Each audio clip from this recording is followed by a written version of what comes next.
Hi, everybody. Welcome back to the afternoon session for the ISAP Inspiration Summit. Hopefully you have all found us. I know we had to switch from session 1 in the morning to session 2 in the afternoon. So I'm just going to give you guys all just 1 minute to find us and make sure that you're on.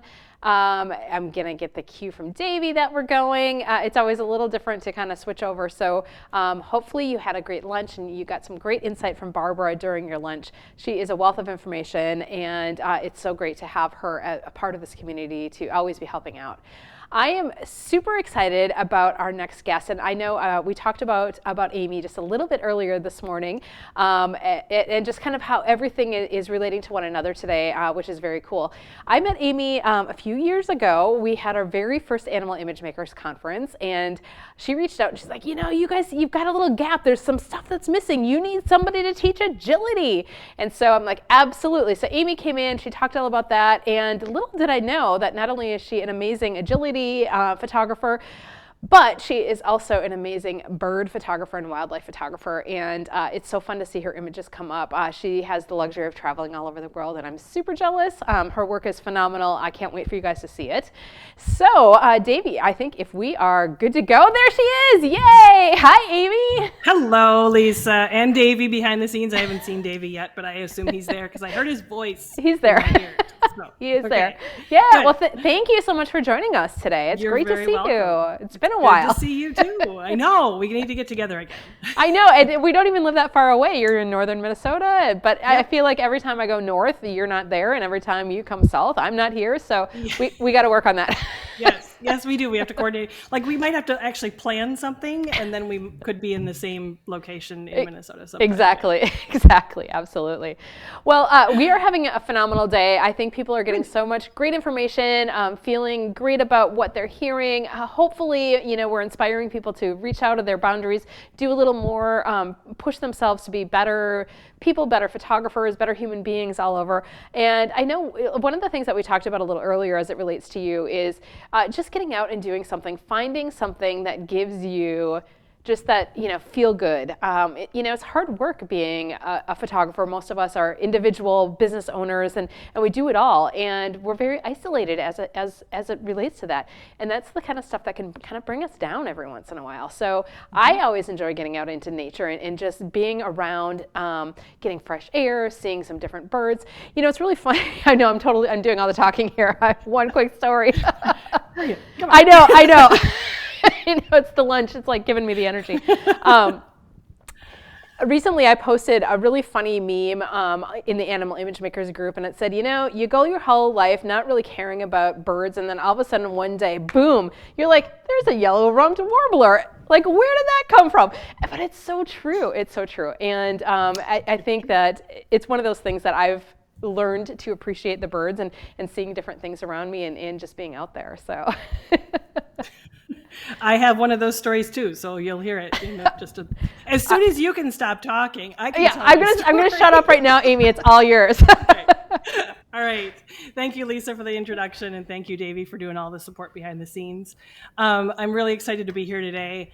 My talk is called "Photograph the Bird in Front of You," and it's actually a riff on Denise Fenzi runs Fenzi Dog Sports Academy, and that's where I teach online because of my connection to the dog world. And she talks about training the dog in front of you and adjusting what you're doing to meet the needs of the dog that is in front of you. So I'm kind of riffing on that, and we're going to talk about photographing the bird in front of you. And so I'm going to just move right along here. So I did not start out as a photographer. I was a math teacher for 5 years. And so I have a math and physics degree. So I bring a lot of sciencey things to my photography, both in my teaching and in how I do photography.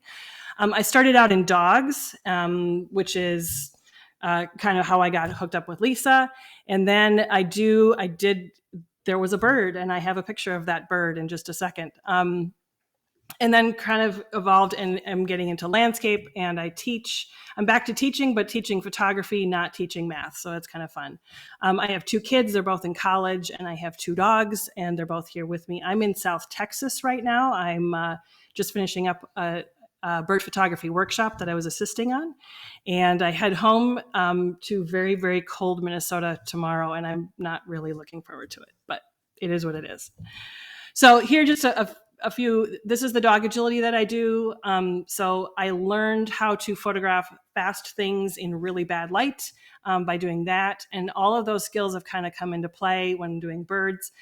In fact, my aha bird moment was when I was in Florida. I had just finished a dog event, and I was drinking my coffee and the birds were going by, and I thought, oh, I have this really great camera and lens in my truck. Why don't I go grab it, see if I can get a picture? And one of the first pictures I got was this one. So this is the osprey that changed my life. It's not a fantastic, well, the action's fantastic. I could process it better, but I kind of like leaving it the way I did it the first time around because it reminds me how far I've come. But this bird came by, had breakfast in its talons, and I was completely hooked and kind of did oh no, what have I done? Now I have a new hobby. And Lisa's exactly right. It's like a switch flips and you start seeing birds everywhere and you start thinking about how you can photograph them. So I do travel a lot for my photography. I go to South Texas a lot. I've gone to Alaska. But it's usually, although less often now, but it's usually tied to a dog show. So I end up in places where it's off season for something.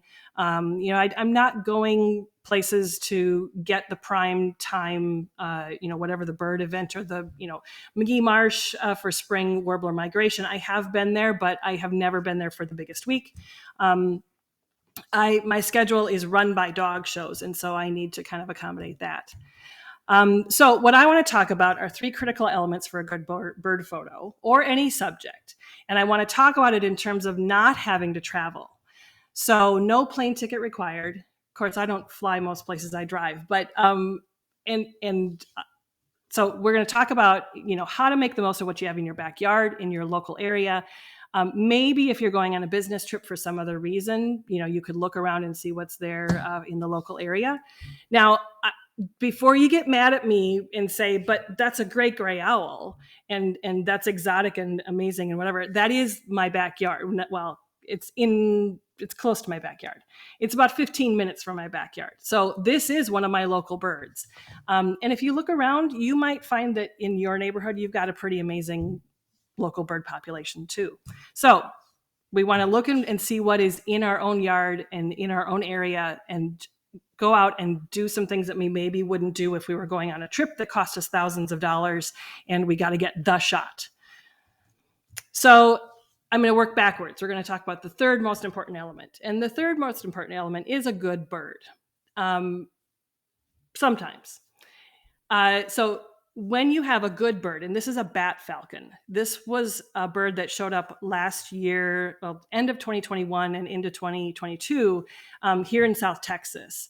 And it's the first time it had ever been seen in the US. It was there for, I think, several months. And I went one morning to try and photograph it, and it was heavy, heavy overcast. And it was kind of getting close to the time when the bird, the end of when the bird was usually seen. So we were starting to think about heading out. All of a sudden it pops up, and I was not set for a flight photo. I was set with my shutter speed and aperture and everything for a perched photo. But the bird flew by and didn't perch. So I went with what I had, and it's not a great photo, but I did get a photo of a really, really cool bird. So I can say I've seen it. Another bird that fits into that category for me here is the flamingo. There's a flamingo in St. Mark's National Wildlife Refuge in the Panhandle in Florida. And I finally got to see that bird. And this is a big crop. And the bird is still really small in the frame. It was way across one of the big pond, I should say. But it was there, and it was good light. That was nice, but it was way far away. So it's not a fantastic photo. I'm really happy with it because I'd never seen a flamingo in the wild before. And then this is a white-tailed kite, not quite as rare as a falcon for sure, but this isn't the photo. It's a photo. It's nice. It's okay, but it doesn't quite live up to what I want my bird images to look like. But that's the first and only time I've seen that bird. So right now, that's what I have for that bird. So a good bird is important, but it doesn't have to be a super good bird to do a good photo. So I am a photographer first, a birder second. My priority is not about the good bird. My priority is a good photograph, and it can be literally any bird. And I will, and if I can get a good photo out of it, then that's what I want. So element number 2, working our way up the list here, is good behavior. And not good behavior as in sitting still with your hands folded at the desk as a kid in school. But this is about cool behavior, things that you maybe wouldn't see, or you would see but just have to rely on your memory. Capturing behavior is always more engaging than a bird on a stick, which is kind of the colloquial of, a bird perched on a tree branch. Observing the behavior is just important as clicking the shutter. And what I mean by this is it's really going to help your photography to sit and take in what's going on without trying to take a picture. This will help you see the little things that the birds do before they start doing the fun things. They twitch. The big birds will poop before they fly. So that's a really one of those classic, tips to if you've got a bird perched in a tree. They might be about ready to fly if they're lightening the load a bit. So you can learn to anticipate behavior by observing your subject. And that doesn't involve a camera at all. And it can be anywhere. It can be your backyard. It can be the local park, wherever. This is this photo of the pelican, brown pelican and osprey fighting over a fish was Sebastian Inlet, Florida. If you go to Sebastian Inlet State Park and you go to the fishing piers, there will be photographers in the morning lined up along there, as well as the people fishing. And if you've got good wind and good light and lots of birds, then you could get a show that you did not anticipate. So that's where this one was. Good behavior. The great kiskadee down here in South Texas are fly catchers, and they like to get their food, their meals on the wing, whether it's a bug or a berry. So they would fly down and grab a berry and fly off. Red-winged blackbirds are amazing in the air, and I'll show you how you can get some of these shots. It's very easy to set up to get those. I was on a kayak trip with my camera and caught this snowy egret this is a juvenile little blue heron that had caught its breakfast, and that poor frog was trying desperately to not become the next meal. It did not win. It did perish after that. So, but all those things that if you take the time and observe and watch, that creates a much more dynamic image, and it does not have to be an exotic bird for you to do that. The red-winged blackbird, such a common bird, and not common in terms of, boring, just common in terms of there's a lot of them around. We all probably know where to find red-winged blackbirds. This is a gull and presumably its offspring. I don't know my gulls, so I'm not even going to try to identify it. But the adult had some food and the juvenile wanted the food. And watching this whole drama unfold, I got thousands of pictures. Thank goodness for digital. But just the moment, the begging between the juvenile and the adult, and the food is there and you can see what's going on. Very common birds. Maybe that species, I don't know how common it is or not, but gulls are everywhere, and maybe it's a French fry rather than something from the sea, but they are very engaging and good practice for lots of different things. This is a sanderling preening, so good behavior again, preening behavior. They're such adorable little birds. And then it was cleaning those feathers and had its eyes closed, and I couldn't resist. Again, I probably have 500 pictures of this bird. And again, digital makes it really easy. So you can just keep clicking, and then you go back and you start editing, and you just pull out those moments that are kind of the right one. These are grackles in Florida, and they're all males, and it looked like they were trying to out sing each other. So they would take turns making their awful noise and flaring their tail and stretching out their wings. And then the rest of the time they were acting like they didn't notice the other ones. And it was fascinating. And these three were just, I couldn't resist. Bathing is another really good behavior. If you can find birds in puddles or ponds or wherever, and you get some fantastic looks, as well as amazing bedhead or bath head, I guess we should call it. This is a pair of black vultures that, again, Florida. I'm in Florida a lot for dog shows, and there's things about this that I don't like. The angle's really steep. I'm pointing. The camera was pointing way up. The light is coming from a kind of an awkward direction. But the moment of these two touching beaks, it was just, there was something special about it. So it's become one of my favorites as well. This was a really overcast morning. Again, more cleaning, preening behavior. This isn't so much about behavior, but about kind of the decorations around the bird. So, you got your bird on a stick, but then there are all these wonderful spider webs that caught the morning light that give it an extra level of interest. And it doesn't have to be just birds. This elk was chewing on its breakfast. And so it's not really sneering or smirking at me, but this one makes me giggle every time. So you can get amazing, interesting things from other animals as well. We all know how our dogs give us really fun expressions. So, all right, the number one element to me that you need to consider is your light. So good light is the thing that you have to have. And is really easy to practice in your backyard, in your local park, wherever you're going. So good light turns any bird into a great bird. So this is actually, coincidentally, a great egret, and it's perched up on top of a tree. This is sunset. And again, behavior-wise, it's preening. Leaned down, started working on the underside of the feathers, and the light and the behavior and all of it just kind of came together. And if I was starting to get a little impatient in terms of, well, this is just a bird perched in a tree. And then it started preening. So, having a little bit of extra patience, waiting for something to happen really paid off. So photography, as we all probably know, is painting with light. So it needs to be your first consideration, not your last. Learn to read the weather, understand how it's going to affect your subject, learn how different an image is going to look with cloudy versus sunny light. Wind speed and direction is really important, especially if you want to do flight photos. And then light angle, whether it's side light, back light, front light. And I'm going to show you some more about that.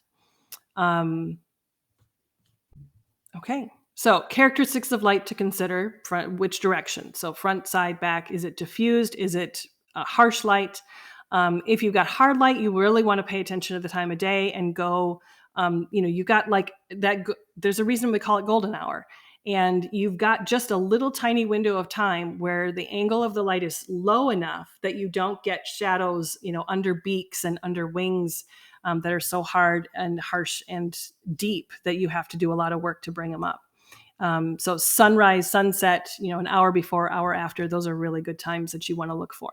So, and if you're just looking for something quick to do, give yourself that hour at the first point of the day and go out and just photograph for an hour. Don't try and make it into a whole day long extended thing. Just take a little bit of time to practice looking for light. Do you want it to be front light and put it, so that the sun's at your back? Do you want it to come from the side? And look for those angles as you're looking for birds. So this, just more with light here. So this is a reddish egret. And you've got the light coming from behind the wave, which was amazing. And so the light's coming through the wave and then it's hitting the bird as well. I never could have anticipated that. But it was one of those things. I was sitting on the beach. I was waiting for ospreys. This is Sebastian Inlet again. And this bird was kind of stomping back and forth through the water at the shoreline. And I started to see that the light was coming in through the big waves that were hitting the shore. And so I just started playing. And I had no idea if anything was going to turn out or not. And I was very pleasantly surprised when I got home and started looking at my computer. Northern mockingbird, very common bird. Nothing, super fancy about it. Again, I'm not dissing the bird. They're fantastic and fun. But it's just that there are a lot of them. So you don't need eBird to tell you that, oh, there's a rare northern mockingbird here. Well, I don't have them in my neck of the woods, but there are a lot of places. This is also reddish egret over here on the left, and this was on the beach, Sebastian Inlet. There was a bit of overcast, but there was this strip of light coming through underneath the clouds up above. But it was a little bit hazy, and that color just all came together again. And the low angle really helps make it pop as well. This is Alaska, and it was very, very foggy. Almost couldn't see the bird, the eagle over here, but the fishing boats were going out, and you could just make out their outlines as they would go past the shoreline. And so I crouched down a little bit to line up my angles, and the light is, this would be kind of it would be an okay shot. It would be completely backlit because of where the light was. It would be an okay shot if there was no fog, but the fog is what just really brings it to life. And again, fog, we all have fog at some point in the year. There was a rainbow and an osprey flew through it. That actually took me a little bit to wait for one that lined up with the rainbow. And I hope that comes through on the screen because it's kind of subtle. I did boost the saturation a little bit just to emphasize it. But, look for those things that you don't plan, you just kind of come across and see how you can make them work. Reddish egret, this actually is a commended image for the Bird Photographer of the Year. That was the first and only time I've entered a competition with any of my bird photos, and I did make it into the book, so that was really cool. This is Sebastian Inlet State Park again, and I had my lens sitting almost on the surface of the water. I was sitting on the shore. The lens wasn't in danger of getting wet, but it was right down there, so you get that feeling of intimacy, like you're right in there with the bird. And the reddish egrets use their wings to shade the water and hunt. And if you're up any higher, then you will see just the top of the wing. This way, with a really super low angle, you get kind of into the bird's world. And it was, I don't even know if it was sunrise yet. It was probably pre-sunrise for this. And the bird was already hunting, and the colors were just magical. This was another kayak trip, a great egret and a snowy egret. We were heading down the river. The light was in front of us, and so all I had to work with was backlight. But backlight can be pretty magical if you've got big, giant white wings that it's coming through. So I took the shot, even though backlight isn't normally my thing, and my students know that. But the experiment paid off here. So again, snowy egrets, great egrets, all of these big shorebirds are pretty common. Great blue herons, a lot of us have those around. So I'm trying to show you, or trying to help you think about what birds you have in your neighborhood without having to go to wherever, even Florida, if you don't want to go to Florida. An osprey at sunrise. So it's not quite backlit, but you've got that magical golden hour light that is turning the white osprey into has that really rich yellow glow to it. And it's just a plain old flight shot. Not dissing flight shots, but it's just a bird in a plain sky. But then you add in that golden sun coloring, and it changes the whole tone of it. This is a great blue heron right at sunrise. So the sun had just peeked over the horizon, and it was sitting in exactly the right place. It changes the color of the bird, but it changes the whole mood of the image. Great blue heron, very common bird. Can be found on so many different ponds and creeks and lakes. But if you find the right light, it changes it and makes it into something truly incredible. I think this is a goldeneye. I'm not really strong on my duck identification, but the light was hitting. There were boathouses behind on the shore, and that color was reflecting into the water. That's where the color of this water is coming from. It's not coming from the sun. The sun was behind me. It was probably mid-morning. So we've got full sun, full light on the bird, but the way the reflections from what was on the shore was hitting the water, it brought out this really interesting light or color that I wouldn't have gotten otherwise. So pay attention to that kind of stuff to add a little extra to your photos. And sometimes you got to do the big birds. It's hard to pass up an eagle in Alaska. But again, this was probably an hour at the most from sunset. So you've got really beautiful light. It's a little bit to the side. You can see a little bit of the shadow over on the left side of the bird's face. But if it was higher in the sky, you'd get a lot more shadow under the bird's face. You'd get under the chin there. But this way, we've got this really beautiful light coming from low in the sky from the side, and it lights up the underside of the wing here. So that time of day is really, really critical for finding the right kind of light. This was, this was a storm just clearing out, and the light was starting to come through. So the bird was in the sun and the clouds were still dark and stormy behind it. I absolutely love those conditions. They're really hard to find. But when they do, man, it makes something extra special. Red-winged blackbird, again, very common bird. And yet you add the right kind of light and you find a way to to set it up so that you can get flight shots, and it becomes something really truly special.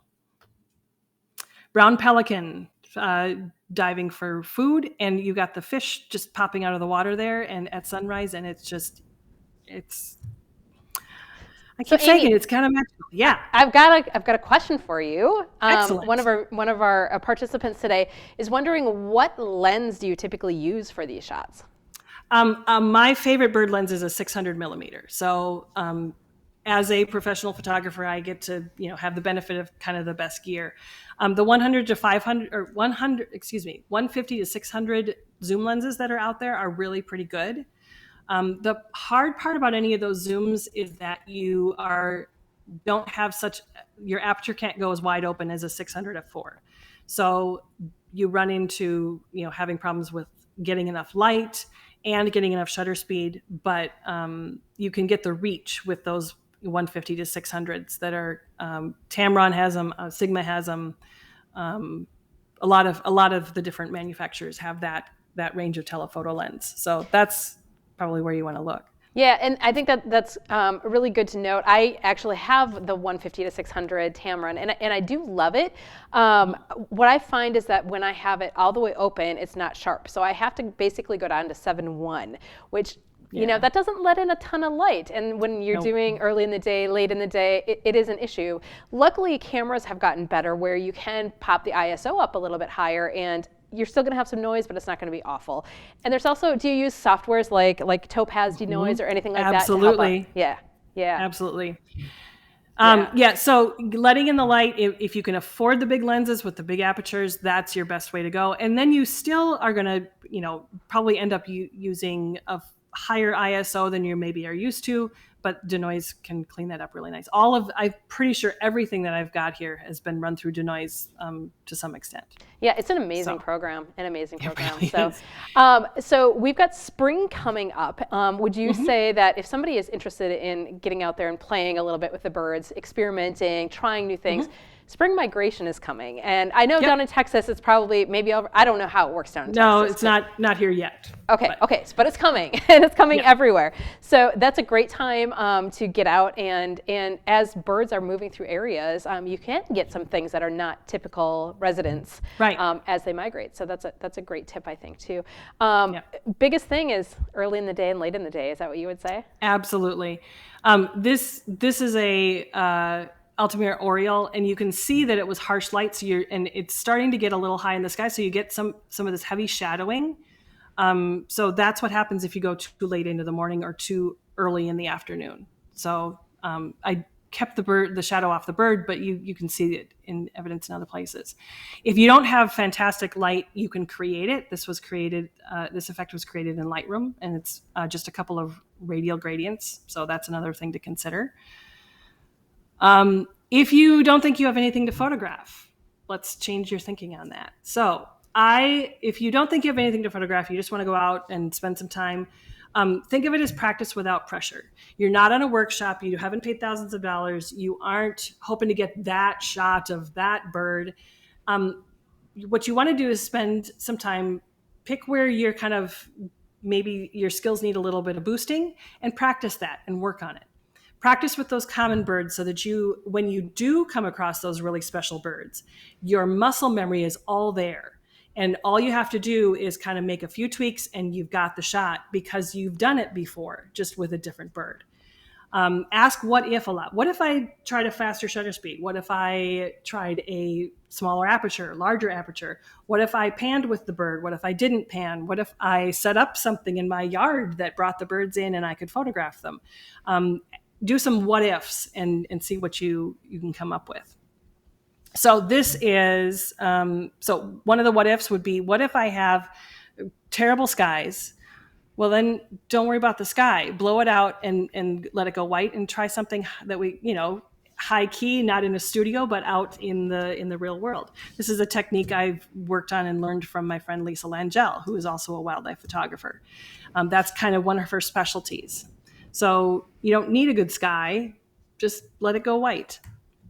Intentional blur. This is a pelican that I was doing, trying to get the waves to smooth out, and I still had my shutter speed really slow. This is not normally my style, but you can tell it's a pelican, and I kind of like it. This is straight out of the camera. I haven't tried to play with the contrast at all, but you get the idea. You can do less blur and maybe get a few more of the features of the bird, but I thought this was kind of interesting. If you can't find birds, try other subjects. So when I'm on the coast, I like to photograph water. This is just a wave coming in. This is straight out of the camera. And then this is processed, bringing out all of the color that I saw there in the day. This is that slow shutter speed I was talking about. So panning with the waves and just trying to make something a little more abstract. Look for other wildlife. This was a squirrel down here in Texas that was pretty cute. Tried to come and eat the birdseed from the feeders. Look for details. So this is not the whole bird. This is the bird. It found part of a shrimp that some people were fishing, and they left that behind, and it picked it up and it tossed it and ate it. So zoomed in, you don't have to get the whole bird. Same with this. There's a little crab down here, again, trying to escape, and the willet is not going to let it, but we don't need the whole bird. This is a sanderling. I found it so interesting, all of the textures in the wings. There's the processed version. So I turned it into a high key and really brought out those textures and the contrast in the feathers there. The birds, the ospreys, one day were going away from me rather than catching fish and flying towards me. So I didn't have heads, but I had, these details of the talon with the fish and the feathers from the back. So Amy, before you get into that, because we are just about out of time, we are right at the edge. One quick question for you. If somebody's interested in learning more about birding, maybe they haven't really done it before, but this is kind of piquing their interest, what resource would you give them for where they could go to find birds? I know eBird is one. Is that one that you would recommend? eBird can be, I don't use it myself other than just kind of as a general overview of what might be in the area. A better technique might be to contact the local Audubon, go to visitor centers at parks, and maybe they can't tell you specifically about the birds, but at least they can give you an overview of what is commonly seen.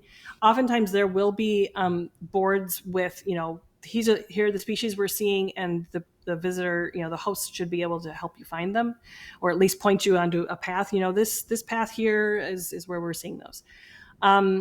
Part of it is just get out and I mean, if you can find water, you're going to find birds. So that's generally my technique, is I will go find a pond or a river or a creek or an ocean or a Great Lake, and you will find birds where there is water. Morning and evening are good, not just for the light, but also for that's when they're out. Especially in the morning, they've been fasting all night and they need to feed and get their energy back up again. So, but Audubon is good. Any of the local visitor centers. I know up in the bog, I live in the Sax-Zim bog, and we've got a welcome center there, and all of the naturalists there can help you find what you're looking for. Go on field trips with those organizations, whether it be Audubon or whatever, nonprofits. I don't use those for photography. I use them as my scouting. So that's find people who know birds and just hang out with them. That's what I did. I love it. And if somebody wants to see more of your work, where can they find that? Let me hop forward to that. Okay. I wasn't quite sure I figured it would go a little long. So a little long. Well, you're filled with information, which is awesome, and people are really enjoying seeing your work. So I want to make sure that they know how to see more. Yes. So I teach at Fenzi Dog Sports Academy. I don't teach just dogs, photographing dogs. I will teach you how to photograph pretty much anything. So you can friend request me on Facebook, Amy Godfrey Johnson. And actually right now that's where I'm posting most of my work, is just on my personal timeline. Instagram is @FocusedWild. I'm guessing that you have a slide, and I know Davey's getting set up for our next program. Oh, is it not showing up? It's not showing up. Oh. Sorry. We'll get it out there for everybody. Okay, that'd be great. Sorry, Just say it anyway. That way people will have it. Focused Wild. Instagram is Focused Wild. There you go. Perfect. I love it. Right. Well, Amy, thank you so much for joining us. I'm sorry we ran out of time. Your work is phenomenal as always, and you are filled with great information. I can't wait to set up a time at some point to get out and shoot with you. We're going to take just a couple of minutes because I know we're running a little bit long from Amy. We have got our guests from across the water coming up next. Kat and Michael will be here in just a couple of minutes, and we will see you just right then.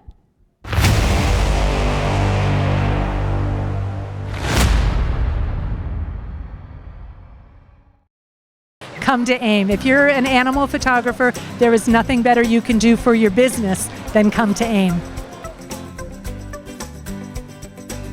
Take the time to make this investment in your business, in your thoughts, and how you work with animals, and know that this is not just an investment for a weekend and a time away, that this is an investment that you'll be making on your business for your life.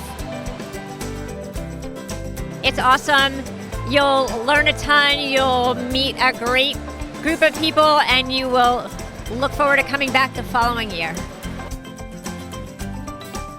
Save up and go. There's nothing like this experience. Just like Nike says, do it and go. Do it. Just come. You'll love it. Simple as that. You won't regret it. 100%. Just go.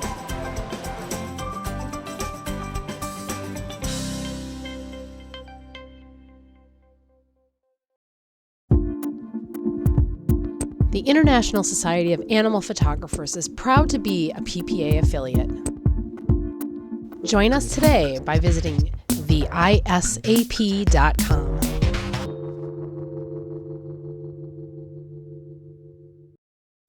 People whose work is above average for creativity enjoy health advantages equal to being 6.7 years younger.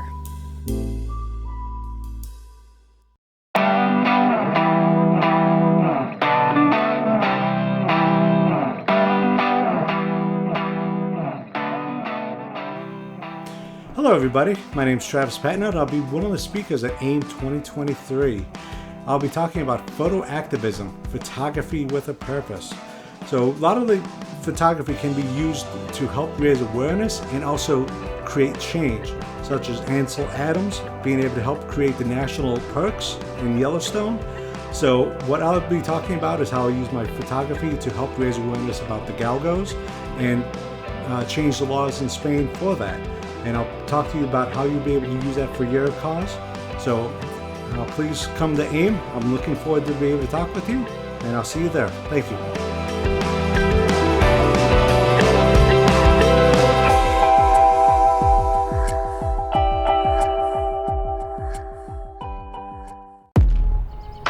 As an artist, Tamron helps me get out there so I can find the moment worthy of being captured, making moments timeless, bringing my vision to life. Tamron lenses give me the flexibility and precision to capture the moment exactly as I see it. These moments live on forever. Tips for happiness. Be willing to take positive risks every day. If you're a pet photographer, this is the convention to go to. To be able to go to an event that is animal photographer focused, both for the networking and the education, is just an opportunity that exists literally nowhere else. If you're thinking about it, it is the best investment that you can make in your business if you're an animal photographer. It's one of the coolest conferences I've been to. If you are a pet photographer, there is no better place to learn. Taking a walk may lead to more creativity than sitting does. A study found that walking was especially helpful in generating free-flowing, novel ideas as opposed to fostering focused concentration.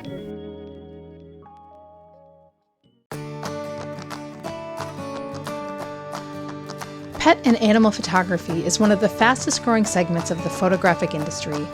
Offering a credentialing program recognizes the highest level of photographic performance and sets the standard of excellence in the pet and animal photography field.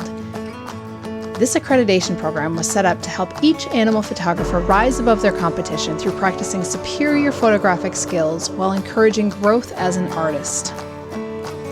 Are you ready to take your business to the next level? Sign up today at animalimagemakers.com.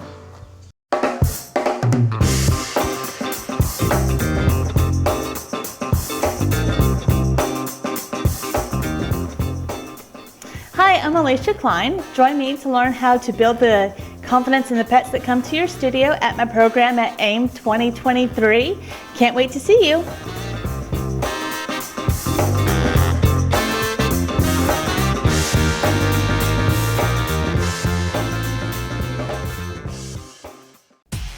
Tip for happiness. Treat yourself as a valuable item. Begin self-compassion today.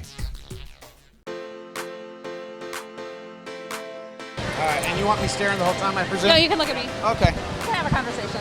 All right, hit it. Okay.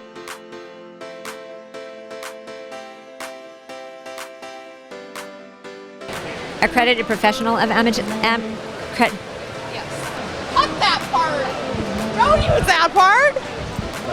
Okay. My glasses up. Eyelashes, Davey. I should just look at my brain is so fried. I gotta just get my questions back out here.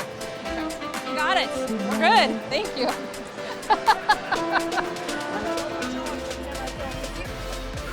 You're such a dork. Does that work for you? You're the greatest. Well, thank you. Oh my gosh, if you play that part, I'll be like, Thank you. See, no edits.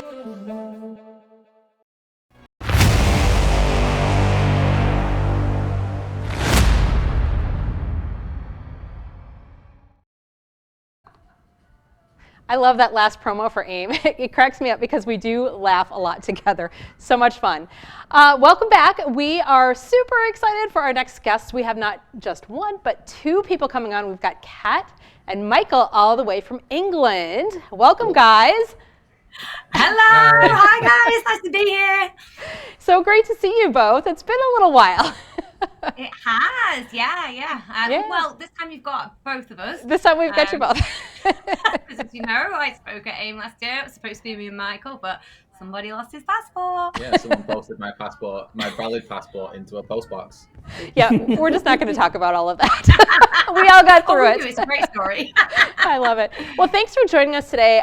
You guys have such an important topic, I think, that so many of us can relate to, and that's giving animals, especially rescue animals, a voice through photography. You guys do it so well, and that's why we wanted you to take part today, just to give everybody some advice and some insight as to how they can use their photography to give animals a voice as well. Yeah, it's something that's definitely close to our heart. So I'm going to go ahead and share the screen. Oh. Hang on a sec. You just got to allow the program. Technical dramas. All right, I've got my super tech with me, so we'll go. Well, that's good. Use my finger. Oh, sorry. Made you use your password. Okay. Oh, whoops. Maybe. You've got. Oh, I wanted to reopen. That's not good. Oh God, sorry guys. I might actually have to go and come back. I'm so sorry. It's all good. Go ahead, do what you need to do. I will talk for just a minute about about photographing rescue dogs, because I think so many of us do that, not just dogs, but cats. It's so important, I think, for so many of us to get involved with our local rescue community, be able to give back through photographing adoptable dogs and helping them be more attractive for their bio photos, doing fundraising for them. We've got a great speaker at AIM this upcoming year, Ellen Zangla, who's going to be talking about fundraising, so that's huge as well. And just being able to help these animals be more public and really get their best face out there. And I'm so excited for to hear what Kat and Michael have to say about this. They obviously, Kat, as you guys know, she's colorful, and so she is able to give those animals that she works with a very colorful voice as well. So they're just coming back on, so we're gonna see if this will work. Welcome back, you guys. We just have to read. Yeah, there we go. I've shared this on here before. Permissions issues. Good. Let's see if your screen share will work now, and then you guys can take it from there. Alrighty, you should be able to see their voice through photography. Davey just has to click over there. It is. Yay! Yay! There you go. Beautiful. Awesome. All right. So we're here to talk about using your photography to give animals a voice. Of course, animals do have a voice, but they speak a very different language to us.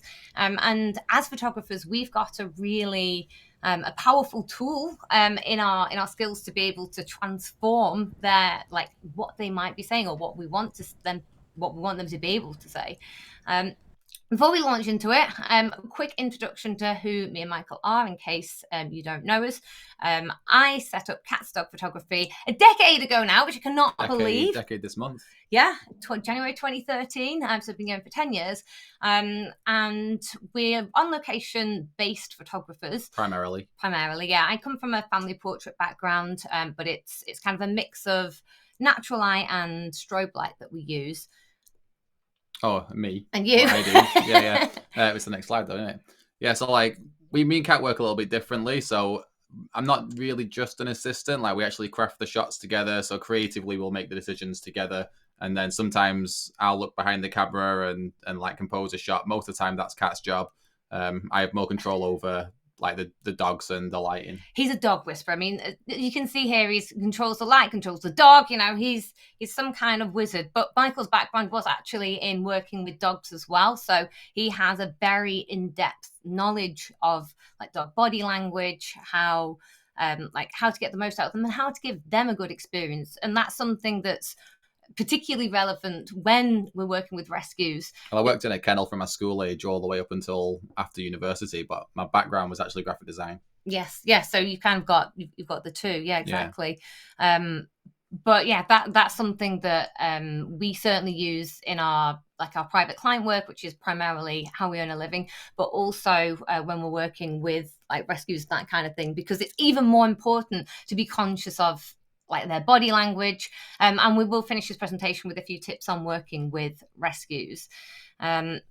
But yeah, this is Michael doing his thing behind the scenes. I feel like I get a lot of the credit for what we do. Everyone's like, "Oh, Kat, great pictures." And what?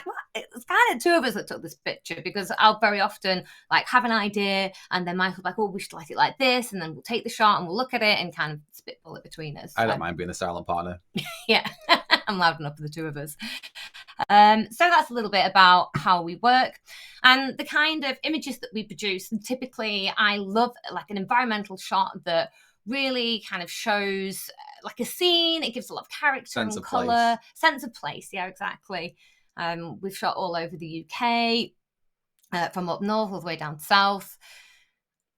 We've shot all over the world. We've spent a lot of time in Northern Ireland just this summer just gone. This next shot here was on top of the Moor Mountains. We shot over in Europe. Yeah, Prague, Amsterdam.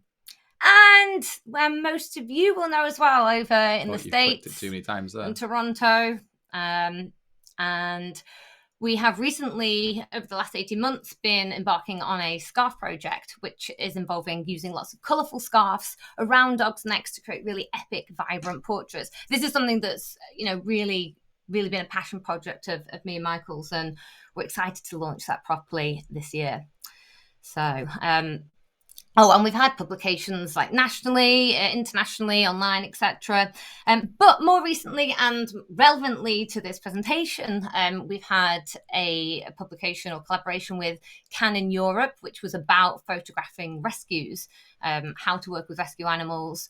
We talked about photographing like rescue cats, rabbits, and dogs. Although we actually did only just photograph the dogs on that day, didn't we? Because parvo. Rescues are very unpredictable. We got there on the day, the cats had parvo and the rabbits weren't there anymore. So. Yes, but there's some more tips in that for those of you that are interested.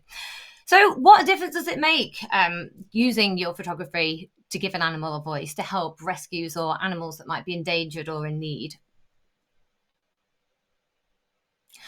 So there's environmental factors. It might be that you want to really shed a light on, animals that are endangered in the wild. It might be like racing dogs, maybe like trying to shed light on animals that are used for like rides, entertainment, that kind of thing. Poaching, there's so many things. I think most of us here are probably pet photographers, and we probably think, oh, like cats, dogs, rabbits, and they're kind of the obvious ones. And it absolutely is great to be able to help them. But if you also feel passionate about another cause, then it's empowering to be able to use your photography towards not just kind of domesticated like pet animals, but other animals on a wider spectrum. It's not even necessarily just the animal as such, like especially with our environmental factors. Like the animal's great because it helps you individualize like whatever suffering is being caused by the cause that you're trying to draw attention to. But like the it could have a broader set of consequences, like whatever the cause is that you're fighting for. Absolutely.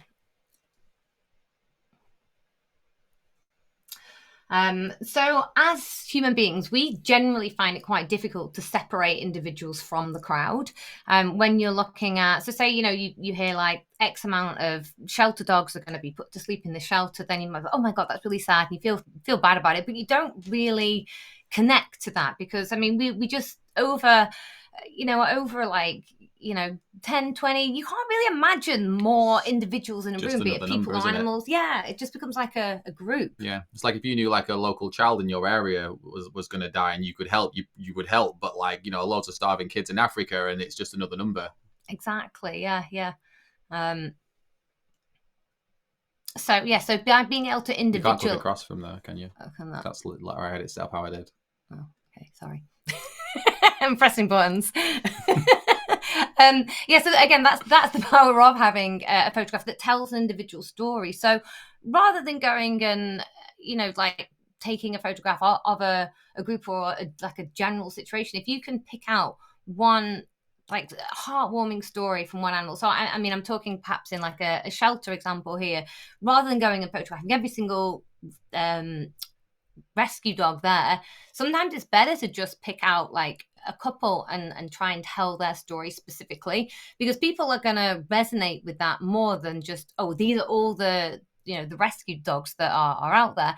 Obviously, if you're taking those photos to help rehome the dogs, then that's fine. But in terms of like what you publish and what you actually work with, it allows you to get a more impressive shot as well if you just focus on the one image and then use that image to represent everybody else.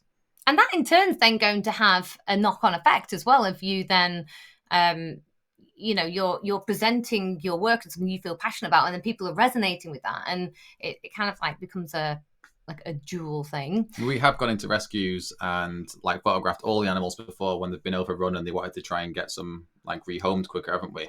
Yeah. But there's different approaches. Yeah, absolutely. So a personal example for me was many years ago, back in 2015, we went to the National Pet Show and they had these tiny little micro pigs, and you could go into the pen, you could pick them up and give them a cuddle.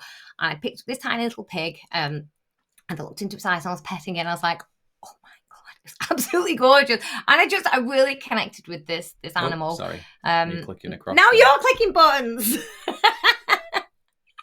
So I'd created a connection with this little pig, and from then that affected me. That affected my choices in that I never ate pig again. I couldn't do it. Still ate other animals, but I couldn't. I connected with that pig, and that really made me realize how. I mean, you see. He was a very cute pig. He was, yeah. I mean, you see pictures of pigs and all the time, and you see them. But because I had that opportunity to connect with that animal, like pick him up, and I had a picture with him, it really made an impact on me. And that's something that you can portray if you can allow. That allowed you to individualize that animal. Yeah, exactly. So that's like going back to what we were saying before. That's what you want to really try and do with your photography, if you're trying to advocate for animals with it, is to get them to see into the soul of that. And it's not, it's just a cute puppy or pig or whatever, but create character for them, like build a personality for them that they can and connect to. Yeah, absolutely. So art creates emotion in us, and we are very led by feelings. If you like with that pig, I felt very emotional. I felt a huge connection to this little pig, and that then had an impact on the way I behaved from that point. So you can evoke emotions by creating something beautiful, by creating something. I mean, it's not just that's kind of like people go to art galleries and they'll cry and have emotions. It's so all powerful. About evoking emotion, art in general. Exactly. And that in turn can then affect people's behavior. So that might be making them aware that what they buy then has an impact down the line. So for example, they might make more sustainable choices in what they buy. They might make more ethical choices. They might decide to adopt rather than go out and buy an animal. There's all sorts of things that can be led from. It's almost always a money chain. From that emotion. Yeah, exactly. It is, and I think people don't realize that they have power to make change, but we have just by changing their purchasing decisions. Exactly, and the small little things we do have a big impact, and what makes us behave a certain way and do a certain thing is the way we feel about something. So going back to that original point, the whole idea is to really change the way people feel and to evoke that emotion.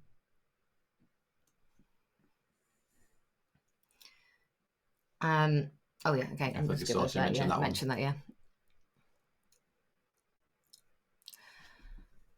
There we go. Our laptop's really lagging. It's struggling because even though we have a super powerful studio, Kat's decided to use the laptop because it has a camera built in. He's the techo one, you can probably tell. So positive outcomes that we've seen from using our photography to give animals a voice we're from photographing or taking pictures in animal sanctuaries. So animals that have been rescued, and we've gone to take portraits to raise awareness for the sanctuary, because a lot of these sanctuaries are so underfunded.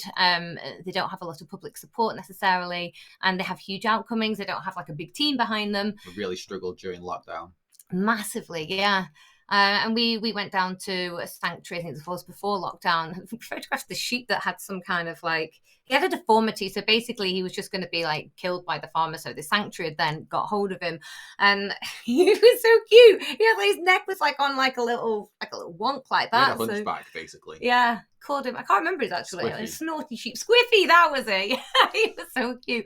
But he was such a character. So, we'd photographed him and the goats to kind of maybe people go, oh, you must have scrolled along on Instagram or TikTok or whatever, and you see a cute animal and you're like, oh, the character really draws you in. Yeah, I watched one yesterday of a miniature cow jet skiing. Yeah, it was adorable. Oh, I know. Exactly, there you go. Connecting to a cow, not usually an animal that people necessarily connect to, but a lot of these animals as well, animals in rescues and things, they have so much character to give, but they're just never given the opportunity to show it. And with your photography, you can use that to show off the individual characters of the animals. Exactly. So, you've got kind of the obvious ones like photographing shelter dogs, shelter cats, rabbits, and that kind of thing. And I feel like that's it's an accessible place to start for sure. And by photographing animals in various rescues around here, we've seen them go on to find homes. We've also seen those rescues get more attention because they've got a nice picture. And and the knock-on effect of that is it creates good brand awareness for us as well. So even though that's not the intention, like the side effect is that people are then becoming aware of you. So it's like a double positive. It's great for the rescue, it's great for the animal involved, and it's great for you as well. I think it's much more than just brand awareness. Like it creates your brand, because your brand is like the way people like perceive you, and so it just helps you give them like they understand what your passions are. Like they can understand you a little bit more as a brand. Yeah. And the individual animals, like we were saying before, you might pick out a few individual animals and that might help them get a home, but it's not just going to help them.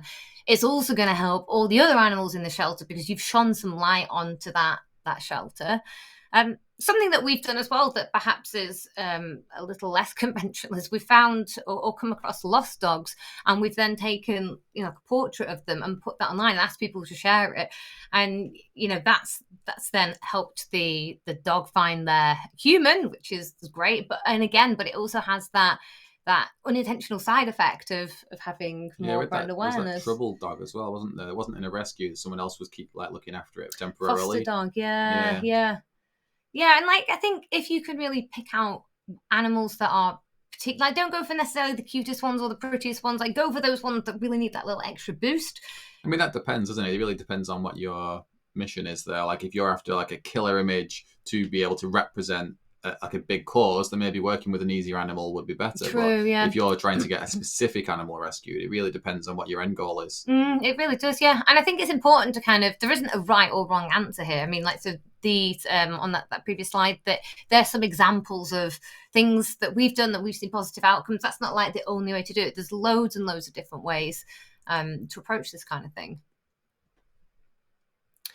And it is important to make sure that you're fighting for something that you're passionate about. So like Michael was saying there, it's your brand is, for a lot of us, I think probably for most of us, that it's a personal brand, and it's it needs to be authentic. And if you're doing something for charity just because you think it might help your brand and it's not something you feel particularly strong about, like a lot of people shoot at rescues but then they still purchase dogs from like pedigree places, even though there's pedigree dogs in rescues. So make sure it's something that you genuinely feel strong about, that you're genuinely passionate about, and there's authenticity there. Absolutely, and you'll get a better result if you do. I mean, I'm not saying don't shoot at rescues. You've got to, if that's what you can do to help them, brilliant, go ahead and do that. But if there's something else, you think, well, actually, I feel more passionately about this, then go for that. Go off on a little bit of a tangent.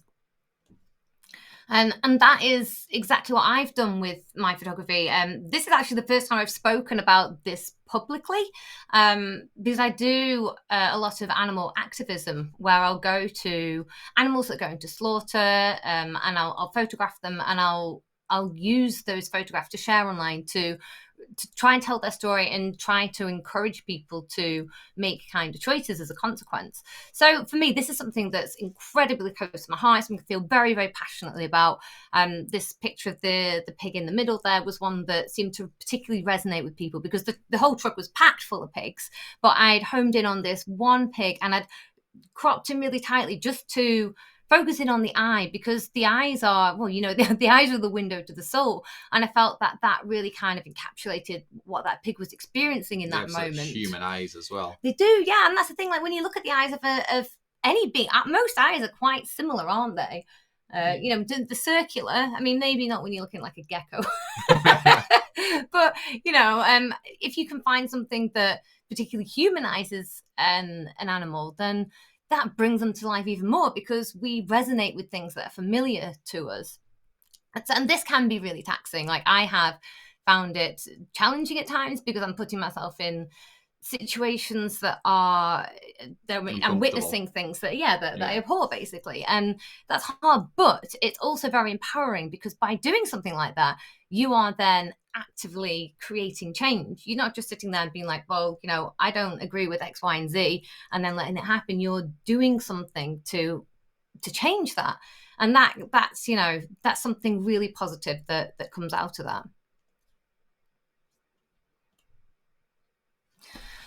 So working with rescues, I think, is probably the it's an easy the entry. first one that comes to people's minds, isn't it? Exactly, and I think it's a good, if you haven't done any advocacy for animals before, then that's a really, really good place to start. There's loads of animals in rescues that need homes, and that can be very accessible. And it's usually them working with animals that you're familiar with. You've probably photographed a dog or a cat or two before in the past.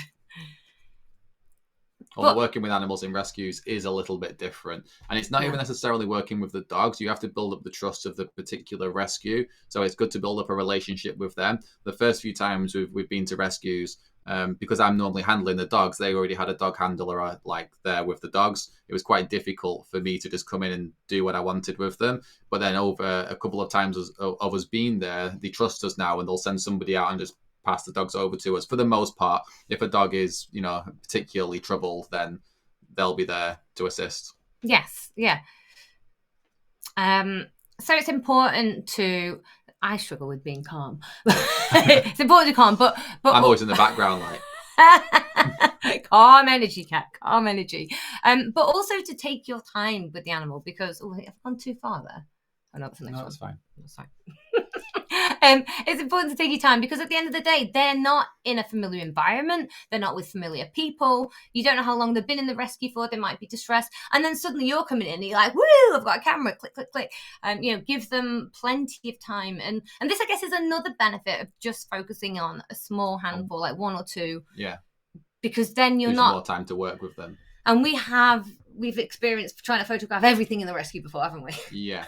And the other thing is as well, like, rescues are pretty busy, and even if we have taken photographs for all the dogs before, it takes them a while to get them all up, like on the websites or wherever those images are going to be used. And quite often, half of those dogs have been adopted by the time all the images go up.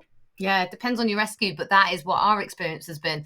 So our kind of initial approach of right, we need to help all these dogs in here. Like, let's photograph every single one, like 20 dogs, 20 cats, boom, let's go one day.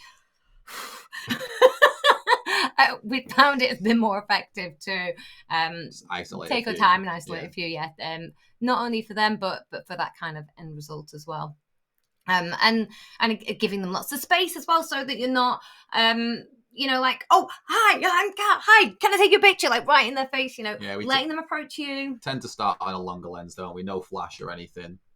We've got a lot of experience with flash because we use it on our actual shoots, so we do still use flash with the rescue dogs. If we can, If we can. Yeah. Most of the time we can. It depends on their history, really, doesn't it? Yeah.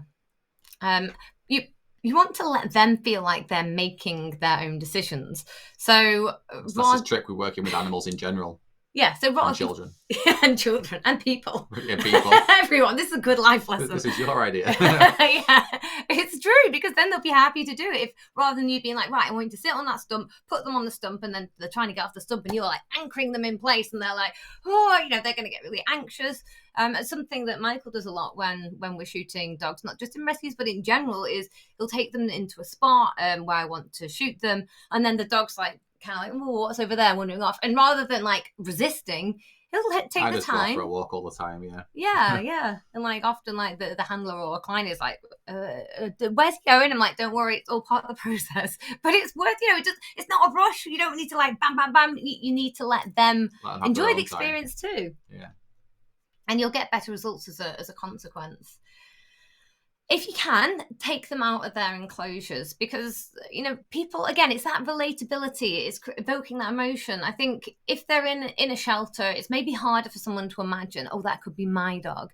That could be me taking them for a walk somewhere. I think even more than that, it's hard to individualize a dog in a, behind bars or wherever they are in like a small enclosure. Like a dog can't really be themselves, or any animal can't really be themselves. Yeah. Having said that, you could be showing that. Like, I was just thinking, there are some pretty impactful images of animals in zoos. Yeah, like looking like really sad through the bars and that kind of thing. So, that could also be an angle, but I guess it depends on what emotion you're trying to evoke, actually, whether it's like you're trying to make them feel like, oh my god, they're happy, like I love, like I did with that little pig, felt so much joy. That was a point I wanted to make before, like the emotion doesn't have to be a happy emotion, it could be any emotion as long as there's an emotional connection. Yeah, absolutely. And it is important to know when to stop, because if you're forcing something and you think, oh, just try again, try again, there is a point when, you're not going to get any better. And I think as photographers, we're always like, oh, just one more shot. Yeah, but so guilty of that. I let you focus on the image, and I focus on like when the dogs are. I always call it. He vetoes me a lot, actually. He's like, no, Kat, this one's done. Changing shot. So you have to be super strict with yourself to, really not just be thinking selfishly about how can I get this picture any better, but how happy is this animal? Like, do they need some time out? Do they need a little break? And ultimately, like, the whole point is to help not only them, but like everybody that they're living with. There's a rolling effect, whereas if you are successful with these images and they're great, and it brings you more like brand awareness and more following, it means you have more of a platform to give the animals even more voice the next time. Yeah, absolutely. Yeah, I think that's a really great point, you guys. I have a quick question for you. So you did talk about, especially that's so funny because I was just about to click on my question slide. So go ahead. I love it. You were just talking briefly, Michael, about branding and that kind of thing. Yeah. Is it important? Do you guys find it important that when you are out photographing rescues to stick to your brand and stick to the look of your photography? I know when I first started working with rescues, I'm mostly a studio photographer, and they wanted me to come to adoption events at the park and this kind of thing. And I did that once or twice, and I realized really quickly that's not the look of my photography. That's not what I'm comfortable with. It's outside of my normal knowledge of what I do, and so I was much more comfortable having the dogs come into the studio because I had more control. I had the same look. So when the images are out there, it does kind of come full circle where it represents me and my work and my studio. How have you guys dealt with that when working with rescues? Yeah, it's pretty important. I mean, we mix it up, don't we? So sometimes we'll intentionally take images that we know are going to be more our brand, and we'll share those. Other times we're taking images for the rescue, and we're never going to share them publicly anyway. It isn't for our brand. It is purely for them and whatever purpose that they wanted them for. Like, they're never going to see. They're not really connected to our name at all, are they? It's just for them to use. But yeah, if you're going to use something to try and build your own image as well, then I think it is important to try and stay on brand. You can be selective in which ones that you share, can't you? Depending on whether that fits in with your values. Yeah. I mean, being outside your comfort zones is great for just challenging yourself and improving your skills. You might be able to take elements of that and put it into something at a later date that's more on brand. So it's not that you shouldn't do it all. You should only ever shoot in one particular way. It's great to experiment. I think that's great advice. What is the most difficult session that you guys have ever done?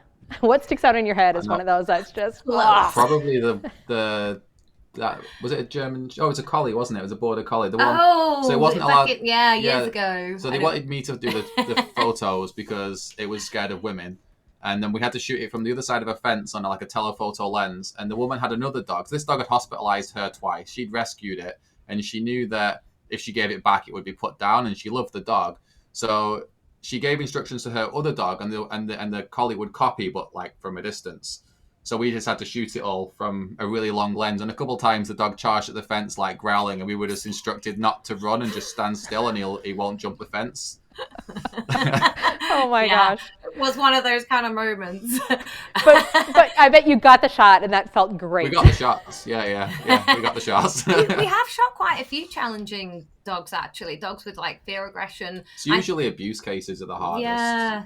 And I think because Michael is so confident with dogs and their body language, like honestly, he's like next level, then it certainly gives me confidence as a photographer to work with dogs that perhaps otherwise I wouldn't be as confident working with. Yeah, we've worked with a few dogs with bite history that aren't friendly with people other than the owner, and then 50% of the time I've got them friendly with me by the end of the session, and we'll even have them off lead, and Kat's like, are you sure? I'm like, it's fine, you just stay on the floor taking the pictures.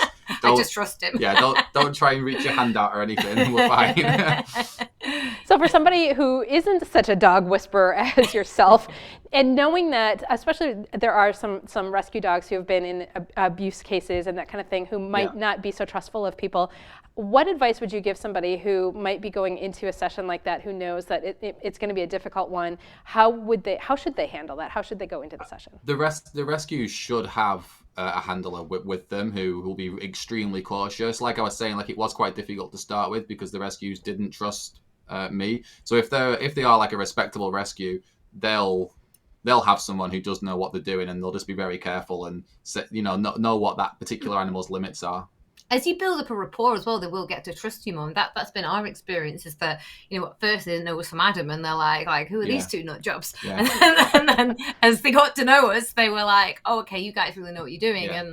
And then, that's kind of easier. I wouldn't recommend, like, if you knew a dog was really aggressive and the client was saying it was, I wouldn't recommend convincing them to have a session with you if you weren't comfortable with that.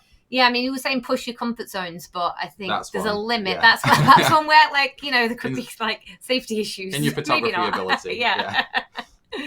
So lots of things to think about. I love it. All right, final thoughts for somebody who wants to get more involved with rescues and really use their photography to give the animals a voice. What should they do? How should they start? I think follow your passion. I think that's the biggest thing. Really think about and be aware of things that you see, and you think, I'd like to help change it. I'd like to help those animals, or find something that you really connect with, and then start researching it. Because the more you kind of go down a rabbit hole and find out about a particular cause, the more attached you are to it, the more ideas you'll then get creatively. There'll be a lot of social media groups for that cause as well. It's highly unlikely it'll be a cause that only you come up with, that no one else is interested in. There's bound to be social groups already, events and things happening that you can go to and make connections, and from there it'll just open up new opportunities. And that's another positive thing coming from this. You create community and friends. Yeah, I mean, I've through my activism photography, I've made loads of friends. Yeah. So there's a whole world out there of people that are like-minded and feel passionately about the same cause. Yeah, that you don't know are out there yet. So go have a look. Yeah, and it's probably easier now than it ever has been to find those people. Social media, it's one of those things that we love it, we hate it all at the same time. Yes. It really has made it a small world where we can find people who have similar ideas and similar passions to us and really create community, like you said. Yeah. Absolutely. Yeah. Perfect. Lucky. Excellent. Well, thank you guys both so much for joining us today. I think this is great information. You're always such an inspiration, and we really appreciate you taking the time out of your schedules to chat with us today and send us all down, a really positive road. So thank you. No problem. Thank you for having us. Yeah. So we are going to take about a 10-minute break. Our next speaker will be coming soon. Unfortunately, Mark Weber got sick at Imaging USA and isn't able to join us, but we did call in one of our other friends from across the ocean. He's coming all the way from Ireland. We are going to be hearing from Ronan Ryle next. He's going to be sticking with Mark's topic, though, and talking about promoting the advantage of you. So take a short break, and we will see you guys back here in about 10 minutes. The AIM community is awesome. I couldn't ask for better people to surround myself with. And it all has to do with the amazing people in this group. It's a really positive, lifting community. Community. The community is just priceless. You're with your people.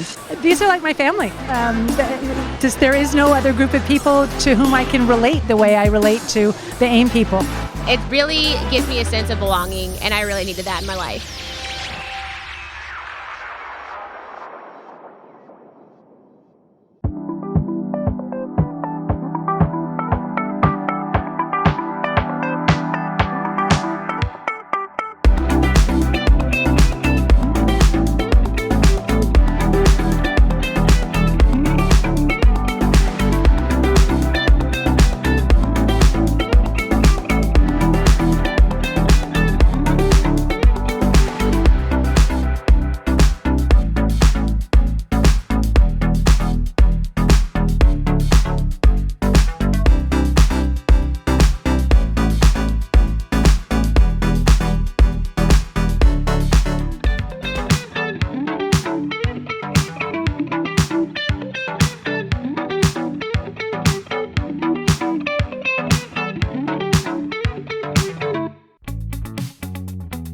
The International Society of Animal Photographers is proud to be a PPA affiliate. Join us today by visiting theisap.com.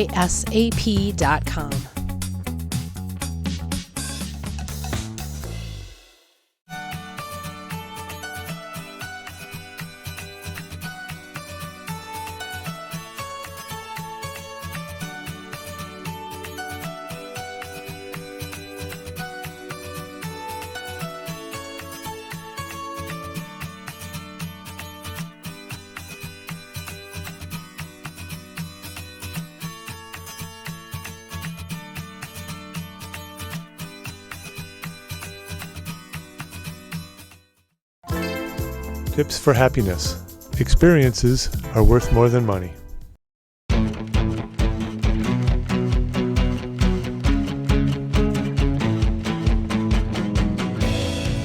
Hi, I'm Brian Welsh, and I'm excited to come to AIM this year and give a talk that I'm really passionate about.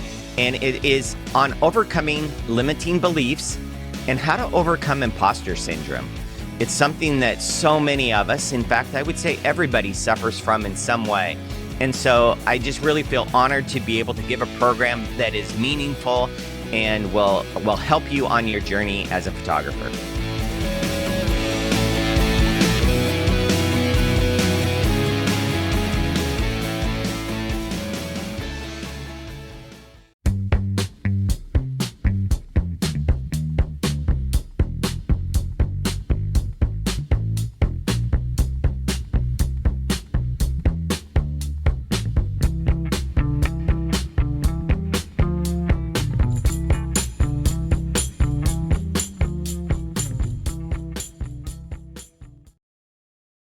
Hey everybody, Noah here from Hunt's Photo and Video. Hunt's is a photo and video retail company based out of the Northeast, but we work with customers all around the country.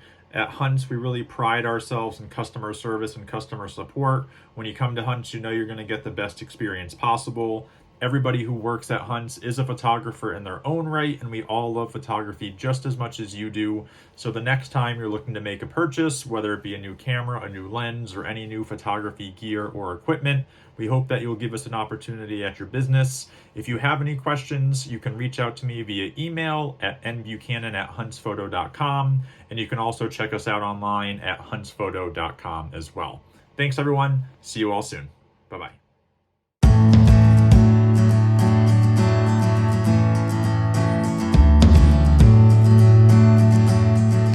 Hi everybody, I'm Angela Lawson and I will be one of the speakers at AIM 2023. I hope you can join me there for my program. It's not all about the dogs, and we will be talking a lot about any animal besides dogs. So we will cover a little bit about cats, rabbits, ferrets, do some snakes and reptiles. So I hope you can join me at my program and we'll see you there.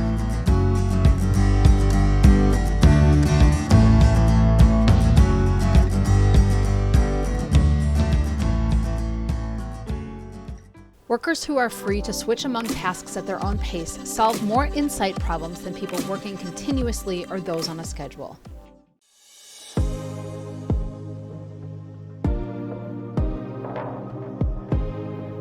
The speaker team was amazing. I learned so much, and there was such great diversity.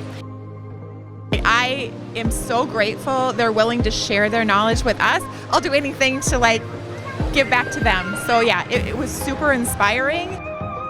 There are a lot of names that I am familiar with, and I wish that more people were familiar with them because they're wonderful artists, and the fact that we have the opportunity to meet them at AIM and learn from them is absolutely fabulous.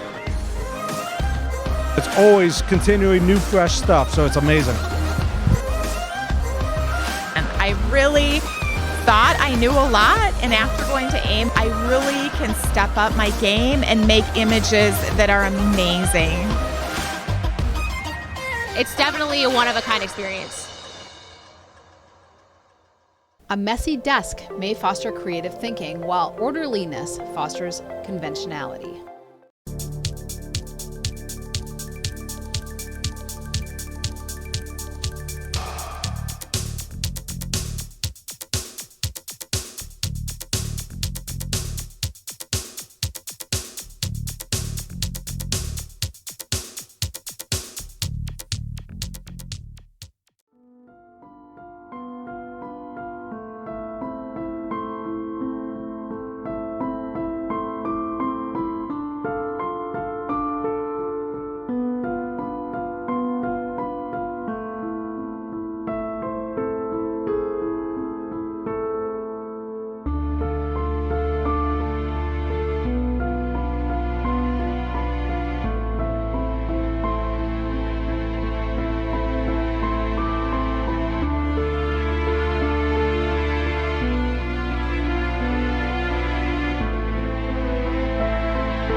Hi, this is Robert from Color Inc. Looking forward to seeing everybody at the Animal Image Makers Conference, and just want to give you a quick tour of all our wonderful products.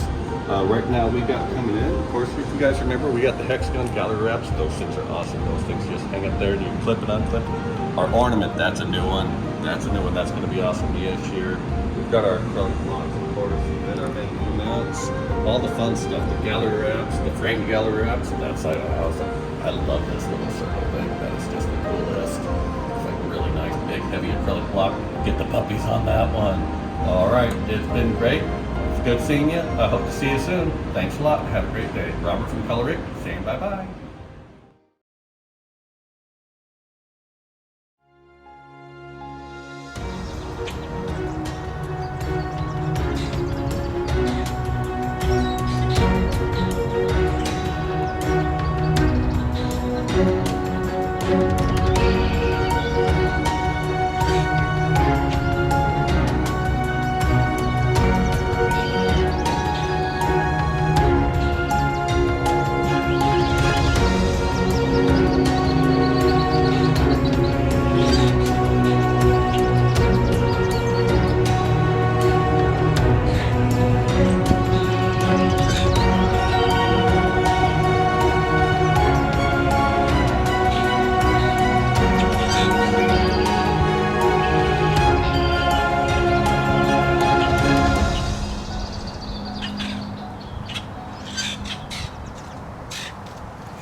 Summit.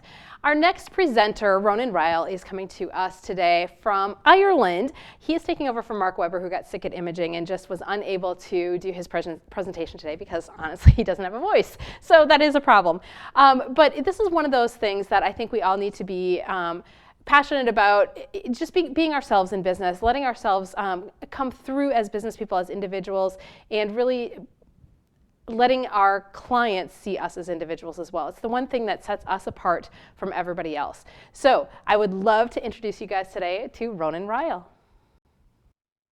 Hello, and it's not Mark here, it's Ronan here. I know you were expecting Mark with promoting the uniqueness of you even, but I'm here instead. So let's just start to talk about that. So the promoting the uniqueness of you suggests it's marketing, right? And that it starts with you. And in many ways, the foundation to your brand does indeed start with you. But before we get into that in detail, let me just tell you a little story. So for those of you who've been to Ireland, you may have visited down the south of the country into a county called Kerry. And here in Ireland, most of us are Christians and most of us are baptized into the Catholic faith. And there's this great story about Kerry that when God was creating Ireland, there was 31 counties created. And God looked at Ireland and said, it's not quite right just yet. So he made Kerry. And Kerry has the nickname of the kingdom for that reason. And the reason why it's called the kingdom is it's where the mountains and the lakes meet the sea, and some of the friendliest people you can meet in the world. But anyway, it's quite a place for tourists to visit. And Mary and James were over from the US. They were over from New York visiting Ireland, and they end up in the kingdom down in Kerry. And of course, they fall in love with the place. So they're up the Connor Pass anyway. And if you imagine now, you're driving a car on the opposite side of the road than you're used to in the US. The roads are no bigger than maybe 1.5 cars width, and often there's green moss in the road. But nonetheless, when you drive up those roads, up the mountains, the views are absolutely amazing. So Mary and James decide, we know we're flying home to New York from Shannon later this evening, but you know what? We need to go back up the Connor Pass once more. So they head out in the car and they're going up the Connor Pass, and of course there's no cell network, there's no Wi-Fi, and all of a sudden the fog starts coming in. And they've been married 30 years, and you can imagine the arguments breaking out because they couldn't see more than 3 feet in front of them. And of course, eventually they get lost. And they're going along in the car at about 8 miles an hour, barely moving because they could barely see in front of themselves. And war breaks out. Mary says to James, James, if we don't get back to the airport, it's going to cost us a fortune to rebook these flights. And I am never going on holidays again with you. So war is breaking out. So they're going along anyway. And then they see a man tending his sheep just ahead of them. And he's wearing a cap like this to say, oh, we're saved. So they drive up anyway to the man. They wind down their window and they turn to him. They say, please, sir, we need to get to Shannon Airport to get our plane home to New York today. Can you guide us? Can you tell us what way we should go?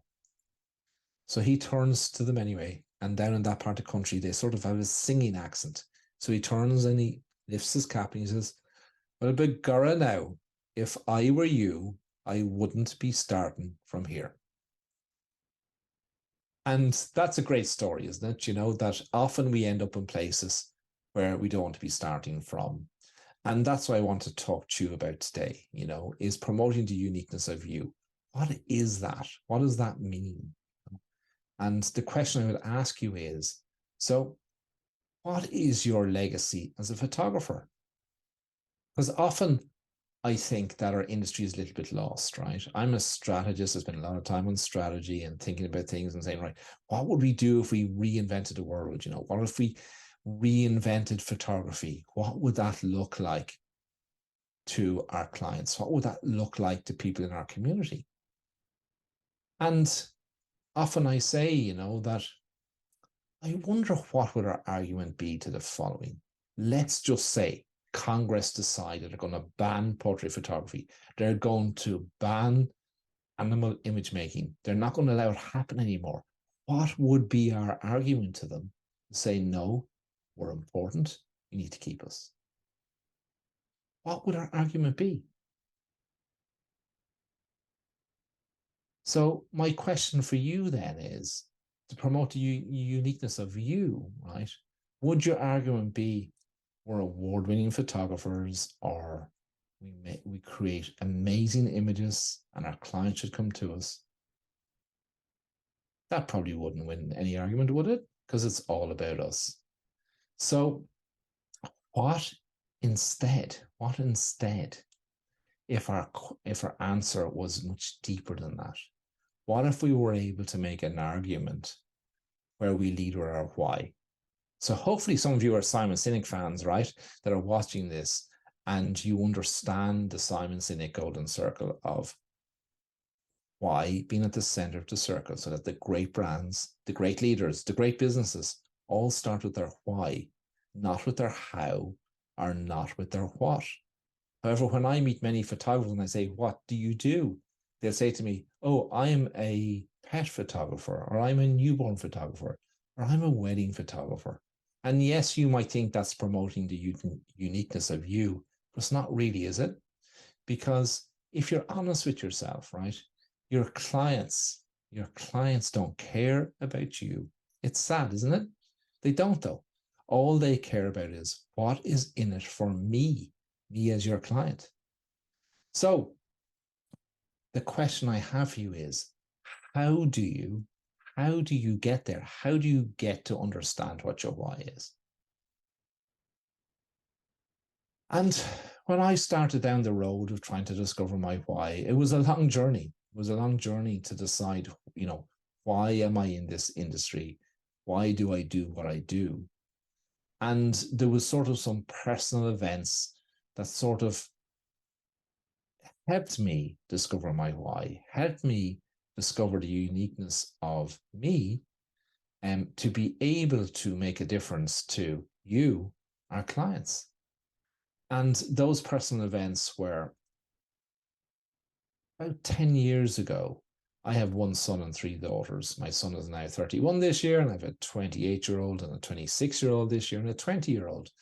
But our 26-year-old this year, about 10, 11 years ago, went through a horrific time. She was being bullied in school. She had no confidence. She actually ended up as she nearly committed suicide. We're lucky to have her with us today. And I often question, like, why was that? What did I do wrong as a dad, right? What did my wife and I do wrong? What did her siblings do wrong? Cause that, and it took us a while to realize we didn't really do anything wrong, except she didn't feel confident or loved enough to get to that situation. So when she was bullied, she didn't feel she could come to us for help. Instead, she sought help from her friends, and that just caused things to even be worse. And, I started then some years later, after I came across Simon Sinek, studying, the power of a smile. Like, the power of a smile, guys, is so, so, so massive. It's been proven in biology that when people smile, that endorphins get released into our body. Those endorphins cause us to be less stressed. When people are less stressed, right, we're happier in mind, body, and spirit. Just a simple smile causes that. And then when I looked at what photographers do, say the end result of when we use the art and science of photography to create artwork that triggers that happy memory or that happy moment, or gives somebody confidence, or makes people happy because they've reconnected with each other, and we've captured all of that in story that's displayed in their wall or in an album or in a 3XM folio box, that trigger, right, actually results in happier people, results in people smiling, results in people just being healthier in mind, body, and spirit. And that's why I wear this. And that's how I came about discovering what my why was.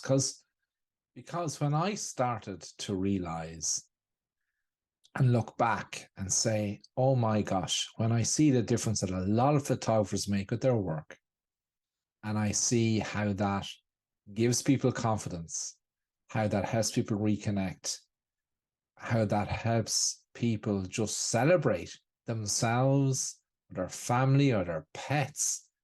And I go, oh, we were the cobbler's son. We had no shoes. In our case, we had shoes, but we didn't have wall art on the wall that reflected each child's own confidence. And I'm convinced today that if that was there, if that wall art was there that gave Freya the confidence that she needed at the time, that she wouldn't have gone through what she did. So what did that mean for me as my why, and how does that relate to my why? Well, how that relates to my why is that I'm not a photographer. In fact, my kids slag me, I can't even take a selfie. But what I do know is I know business. And I said, right, so what if I take what I know about business and my ability to coach and mentor and teach and help photographers to be better at business? What will that mean? Well, it'll mean more clients. It'll mean making a bigger difference to more people in our community by helping photographers being better at business. And that why resulted in me reorganizing what I do in our business to make myself client-facing, make myself helping photographers to be better at the business of photography. And, because often we think that it's all about the photography, right? And unfortunately, that can lead to starving artist syndrome, because the photography and the art and science of photography is important, right? And yes, print competition has its place to help us be better at that. But when we come to the realization that the art and science of photography is just 20% of actually running a successful photography business, we realize that there's more to do, there's more to learn. And part of this discovery is discovering why you are a photographer. So why are you a photographer? I'm sure some of you are saying to make a living or put your family through university or college or pay the bills and all that. But as Simon Sinek says, that's not a why. That's the result, right? So your why has to be deeper than that. So many of you are probably pet photographers, whether that's dogs or cats or whatever that might be. what's your why? Like what that will probably come from you, because if you're a pet photographer, you probably have a dog of your own and you understand the relationship you have with your dog and what that dog means to you, right? And when you discover that, and you discover that you want other people to be reminded every single day, often perhaps when that dog has passed on or that cat has passed on, what that furry friend meant to them. And discover that, make that your why, and then you start to communicate that to people in your marketing, right? So yes, we're starting with you, but we're making it about your client, right? Because you're communicating to your client as to why you do this. And it's all about, you don't want them to miss out on something. In my case, I look back and I say, if there was a photographer who had reached out to me and said, look, we are all about ensuring that your sons and daughters, as they grow up, feel confident every single day, and created artwork that every single day reminded our children that they were loved, that they were supported, that we'll always be there for them. I am convinced that what Freya went through, she would not have gone through. So let's go back to when we started this conversation and we talked about what would our argument be to Congress? What would our argument be to Congress that professional photography is important? So imagine making the argument that every single day, the work that professional photographers create make people feel more confident, make people feel special, make people feel loved, make people feel wanted. And the end result of that is a healthier society through photography. So Congress, if it is your intention to ban animal image makers, just think what that's going to do to your health budget. Because while our amazing medical people who work in our communities help cure people and help people who've got serious illness, the work we do as an industry has the great power of reducing the number of people who need that care. So we encourage you not to ban animal image makers, not to ban professional photography, as we make a difference to society. So I encourage you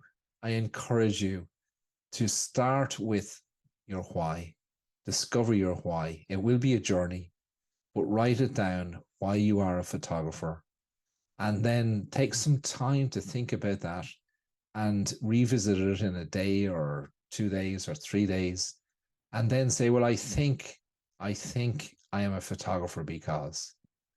And then you will get to the stage where you'll say, you revisit another couple of days and you say, I believe I am a photographer because. And then you will get to a stage where you say, I know I am a photographer because, and that will become your why. So thank you for listening to me today. I hope I have brought you some inspiration, which is what this amazing conference is called.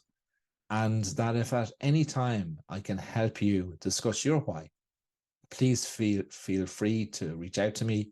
You'll find me at bsa.thefullybookedphotographer.com. You'll find me at 3xmsolution.com, or you'll find me on my own website at Ronan, R-O-N-A-N, Ryle, R-Y-L-E.com. So bye for now, and look forward to seeing you again soon. Thank you so much, Ronan. It's such an interesting topic, and it's a surprisingly hard question. What is your why? Why do you do what you do? Why do we all do what we do? I think that's something that we should all really consider and all think about, and I would love to see a discussion about this later online. It seems like such an easy question, but it's really kind of a difficult question to come up with that answer as to why. So hopefully that got your brain working just a little bit. And like I said, I'd love to hear what some of you guys have to say about that. What is the reason that you do what you do? Let's get that answered. While you guys are thinking about it, we're going to take a short break. We're going to stick with our international speakers, and our next up is going to be Alex Kearns, all the way from Australia. She's joining us live. She's going to be talking about being the trend setter versus being the trend follower. In days like today, where we've got social media at our fingertips, we see so many images all the time, and it's really easy, I think, to copy other people's styles. How can you be the trend setter where people want to do what you're doing rather than you doing what they're doing? I think we're going to get that covered with Alex. So have a quick break, enjoy the images in between, and we will see you all back here in 10 minutes. Come to AIM. If you're an animal photographer, there is nothing better you can do for your business than come to AIM. Take the time to make this investment in your business, in your thoughts, and how you work with animals, and know that this is not just an investment for a weekend and a time away, that this is an investment that you'll be making on your business for your life. It's awesome. You'll learn a ton. You'll meet a great group of people, and you will look forward to coming back the following year. Save up and go. There's nothing like this experience. Just like Nike says, do it and go. Do it. Just come. You'll love it. Simple as that. You won't regret it. 100%. Just go.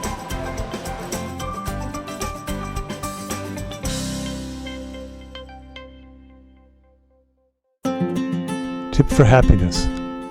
Develop an interest in the lives of others. The International Society of Animal Photographers is proud to be a PPA affiliate. Join us today by visiting theisap.com.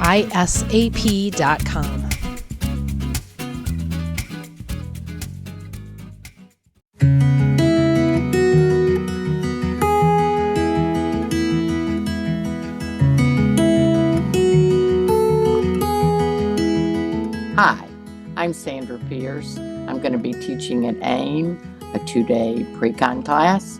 I would like to invite each of you to come and learn the tools and techniques of Photoshop painting, and I look forward to seeing you in April.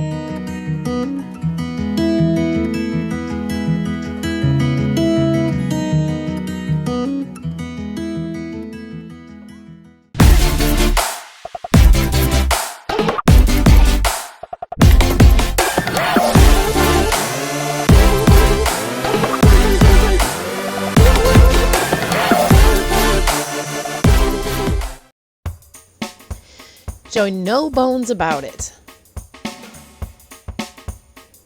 A panel of 4 expert animal photographers gather each month to look at before and after images. Things such as proper exposure, composition, and creativity are discussed, and advice is given for how to make the images better, whether in camera or through post-processing.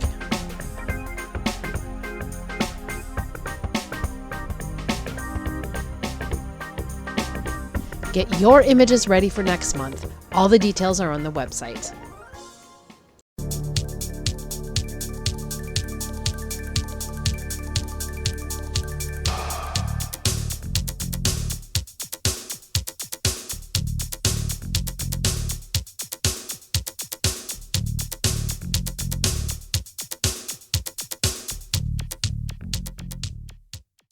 Dimmer lighting helps people work more creatively.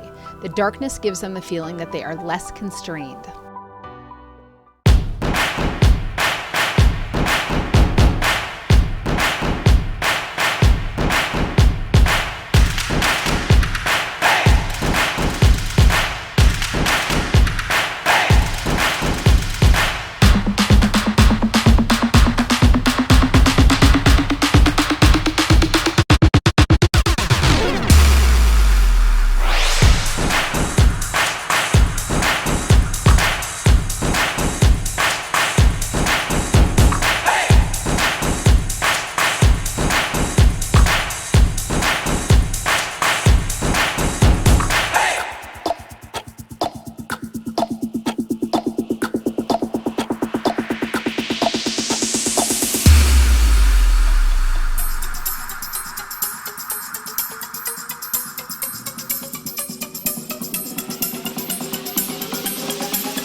grab a drink.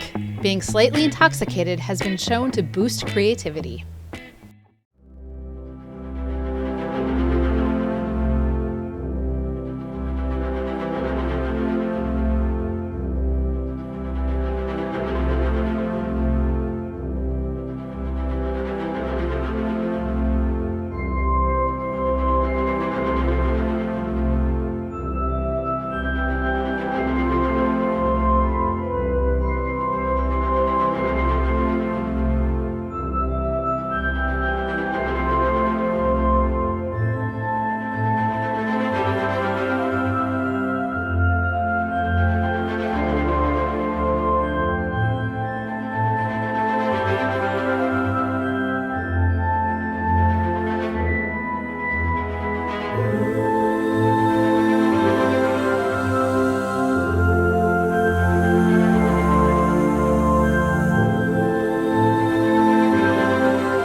And you want me staring the whole time, I presume? No, you can look at me. Okay. We can have a conversation. All right, hit it. Okay.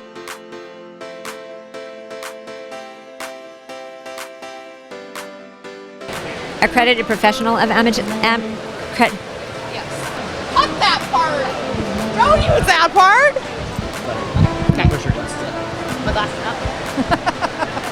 Eyelashes, Davey. I should just look at my brain is so fried. I gotta just get my questions back out here. Okay.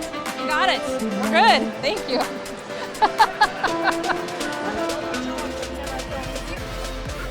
You're such a dork. Does that work for you? You're the greatest. Well, thank you.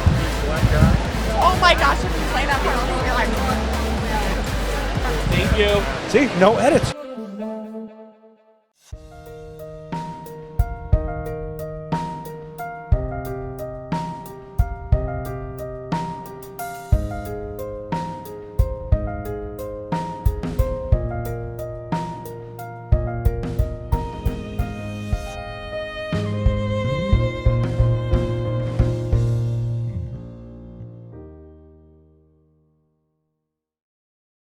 Tip for happiness.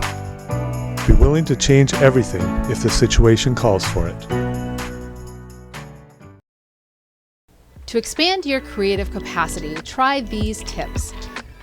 Learn about something completely unfamiliar. Watch a documentary about the Vikings or take a class in calligraphy. Make it a goal each week to talk to at least 3 people who are very different from you. Practice idea generation by picking up a household object like a safety pin and thinking of all the different uses for it.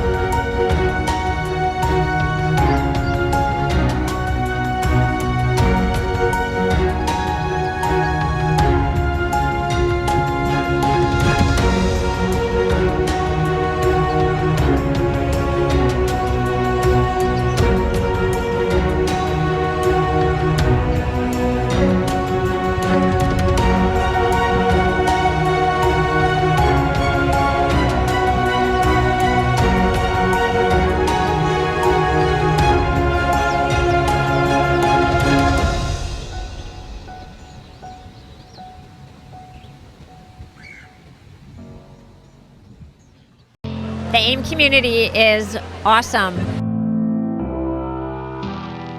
I couldn't ask for better people to surround myself with. And it all has to do with the amazing people in this group. It's a really positive, lifting community. Community. The community is just priceless. You're with your people. These are like my family. There is no other group of people to whom I can relate the way I relate to the AIM people. It really gives me a sense of belonging, and I really needed that in my life.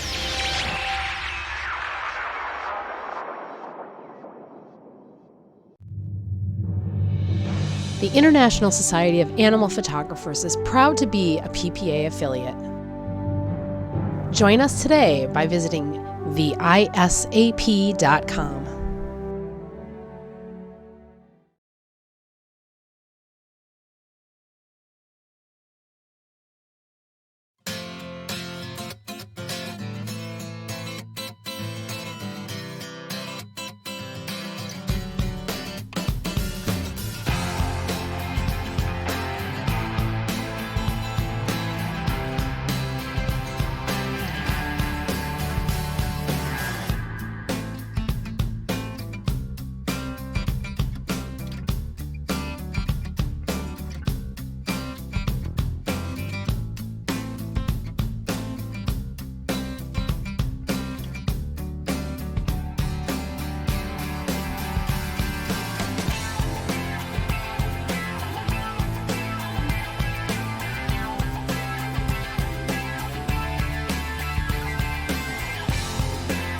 Tip for happiness. Look at the big picture. Don't sweat the small stuff. Image competition is a journey. You put your best work in front of a trained jury, anonymously, and then wait for them to chew you up and spit you out. It's nerve-wracking, gut-wrenching, and it's hard. But we do it anyway. We do it to learn more about our craft, to understand how we can improve, and to get the validation that we're doing something right. And then we suck it up and do it all over again. And again, and again.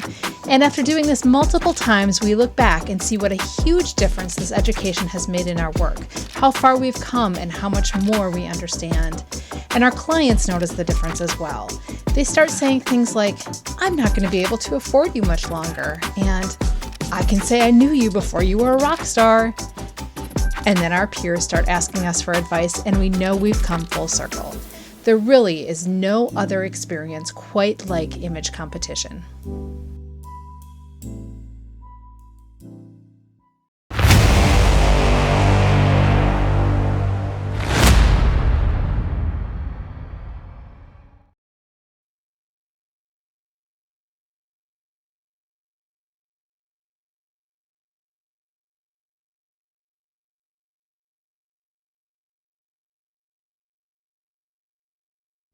All right, is that better? This is why, you gotta love live. Welcome back to the ISAP Inspiration Summit. We hope you guys had a great break. We are going to change gears here and talk about being a trend setter versus being a trend follower. And we have no one other than our good friend Alex Kearns to help us out with this topic. Alex is coming all the way from Australia early this morning for her, later in the afternoon for here for us. Welcome, Alex. Hi, Lisa. How are you? I'm good. How are you? I'm very well, thank you. Well, thank you for dragging yourself out of bed to join us. We love having you here. You always have so much great knowledge to share with us, and we can't wait to hear what you have to say on this topic. Awesome. Thank you so much. Do you want me to kick off? Yeah, go for it. Brilliant. Well, thank you, and good morning, good evening, good afternoon. I think to most of you, I'm probably coming to you from the future, and the future is good. It's nice here on, I don't even know, I think it's Wednesday morning. So if you guys are still on Tuesday, Wednesday is looking great so far. So I'm here to talk about trend setting versus trend following. So really my whole presentation is about finding your photography style and knowing what that is and being true and authentic in what you do. So I think there's a lot of pressure on us as photographers to know what our style is. Everyone's like, how do you shoot? What do you shoot? What's unique to you?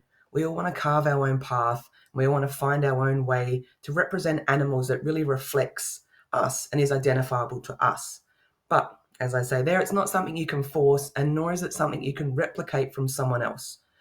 What's that great saying that, just do you because everyone else is already taken? It's kind of the same with images. How do you find your style in a world where there are so many styles already? There are so many different ways to photograph, so many photographers out there doing that. How do you find your little piece of that? And how do you ensure you're staying true to yourself and to your images and setting your own trends and following your own path when there are so many other people to reference? Good questions. I wrote them myself. Thanks so much. But you want to lead, not follow, right? You want to make sure that you're at the top of your game, not being influenced by other people. How do you do that? Well, good news is not every song's been written and not every photograph has been taken. Certainly, nor has every photograph been taken. Right now, I could grab my phone and take a photo, and it's a new creation every single time, which frankly I think is a lot easier than writing a song. If I tried to write a song, the lyrics for some other song or the tune would already be in my head. I think it's a great skill to push past that. I think in photography, we all have this unique ability to show animals how we want people to see them every time we pick up that camera. And that's partly what's super unique to us. So it's a short presentation today, but we've got a bit to cover. I'm going to share with you my 3 strong ways to find your style, set your own trend. And I'd show you how to identify your points of difference in the market. They might be things you hadn't thought of before. And I'm going to share with you how to avoid getting sucked into imitation. It's really easy to do. And we'll have some question time at the end. And please post in the chat as we go if you do have a question, in case you want to remember it or you don't want to forget it for later. So first, a little bit about me. As Lisa mentioned, I live in Perth, where that fudgy, smudgy black dot is in Western Australia. I photograph studio style, so all animals in a studio, and outdoors, mostly wildlife, using natural light. So 2 kind of very different genres of photography, I guess. I have 2 very different styles of photography, Alex, in a way. I'm going to pause you for just a quick second. This is the glorious portion of live. You have the wrong screen shared. What's it showing? I can see all of PowerPoint, along with your thumbnails down the side. Okay, let me just go out. And actually, even if I keep that like that, how's that? I'll just share from here. Is that better? That's perfect. Yeah, that way. It was just showing my whole screen, but if you guys, I'll just minimize. I don't want to ruin the end of the story for you by reading it down the side. Is the lag okay when I'm scrolling through? They're not too delayed? Yeah, you're perfect. Okay, cool. All right, I'll just go from there. I think that will be a safer bet. So 2 very different styles. Thanks, Davey, by the way. 2 very different styles of photography. So I had to find 2 different ways of doing things and be identifiable in that through my images. So here's a little bit of my studio work. I mostly shoot on white or black backgrounds. These days, pretty much only black backgrounds. I use 1 black backdrop. Keep it super simple. I was finding it was what my clients wanted. They liked the look of it and they felt it was quite arty. And in my wildlife photography, I also use kind of minimalist backgrounds if I can. I don't like too many things in the backgrounds, and try to just isolate my subjects against the sky, even coloured ground, that sort of thing. But again, studio lighting versus natural lighting, 2 very different genres and 2 very kind of, I guess, different and unusual things to photograph. Most people photograph either pets in a studio or animals outside, not necessarily pets in a studio and wildlife outside using natural light. A bit about me, you guys can read through the screen. I've been a working pro for about 14 years. I've photographed a lot of pets and I've had a lot of paying clients who are wonderful people. I've won a few prizes. I do business coaching, I do tours, and I work with a number of brands. And I also have a few books. So just to give you guys some credit on why I can sit here and talk about style, I've been doing this for a long time and I've probably taken, I think I've got like 5 million photos in my archive. So there's a fair few pictures sitting there. So let's kick off. Let's get into it. Firstly, my 3 strong ways to find your style. Like I said, there's a lot of pressure on what is your style. How do you find this thing? I don't know how to describe my work. Just take photos. How is it different to everyone else's? First thing you need to do is ask yourself, what do I truly love? What do you truly love to photograph? Right now, you're probably thinking, straight away, first thing that comes into your head. What makes your heart sing? What do you get joy from photographing? And you can have a general answer, like I like photographing animals, or a specific answer. I like photographing the rare African land snail that, only found in 2 countries and is as big as your thumbnail. I don't know if it's actually a thing, a rare African land snail that's as big as your thumbnail. If it is, I'd like to photograph it. But you can have a specialist thing. I love ladybugs, lady beetles. I'd love to just photograph them. I don't know if that's probably a commercial prospect for me, but I love photographing creatures. So what makes your heart sing? What inspires you out there in the world to photograph, regardless of what you're shooting? If you could only photograph one subject or genre for the rest of your life, what would it be? And the first thing that comes to mind is the thing you love the most. Now, if I ask myself this question, the main question, what do I love the most? The first thing that comes to my mind, what do I love photographing? I love photographing dogs because of what they give back, their joy. Okay, there's also a cat in there too, down the bottom, but mostly dogs. I just love what dogs give. I think dogs are incredible. So for me, it's dogs. If I had to choose one thing to photograph forever. Now, of course, we don't have to just choose one thing. We can do whatever we like, but my thing would be dogs. Have a think about what your thing is. Now, ask yourself, what am I the best at? What do you get the best results in? When I first started taking photographs, I bought a budget DSLR camera for $500. It was a Canon, 10 million D or something, maybe slight exaggeration. I thought this is going to be so easy. I'm going to photograph people playing soccer, tractors, still life, kids, birds, animals, cake. Oh, I love cake. Take a photo of that. It wasn't that easy for me. I realized fairly quickly, within a few months, that animals were my thing. If I was photographing kids at the park for a friend and a bird flew in, at the end of the shoot, I'd have more photos of the bird and not very many photos of the kids. So I stuck to that. I was like, you know what? I'm drawn to this and I'm getting the best results. My bird photos were better than my kid photos. Now, if I combine that with my answer to question 1, what do I love the most? That is generally what you'll get the best results in because your heart and soul is in it. You love it. They go together hand in hand. Number 3, ask yourself, what aesthetic do I like in images and in art? Now, if you're just shooting for fun as a hobby, brilliant. If you're shooting for clients, brilliant. Either of those things, when we photograph, we're really kind of photographing for ourselves. We're photographing what we like and in a way that we want to present our work. So commercially, as a pet photographer with a business, yeah, I shoot for clients and they want a certain look of the picture or a certain pose or style in that photograph. But really, I take photos that I would like to put on my wall because I'm actually my ideal client. I love animals. I respect photography. I think it's worth the money to invest in it. And, it's something that I would go and pay for. I do. I pay for that, for my own pets to be photographed. I pay for my own headshots and professional portrait photos to be photographed. So what aesthetic do you like?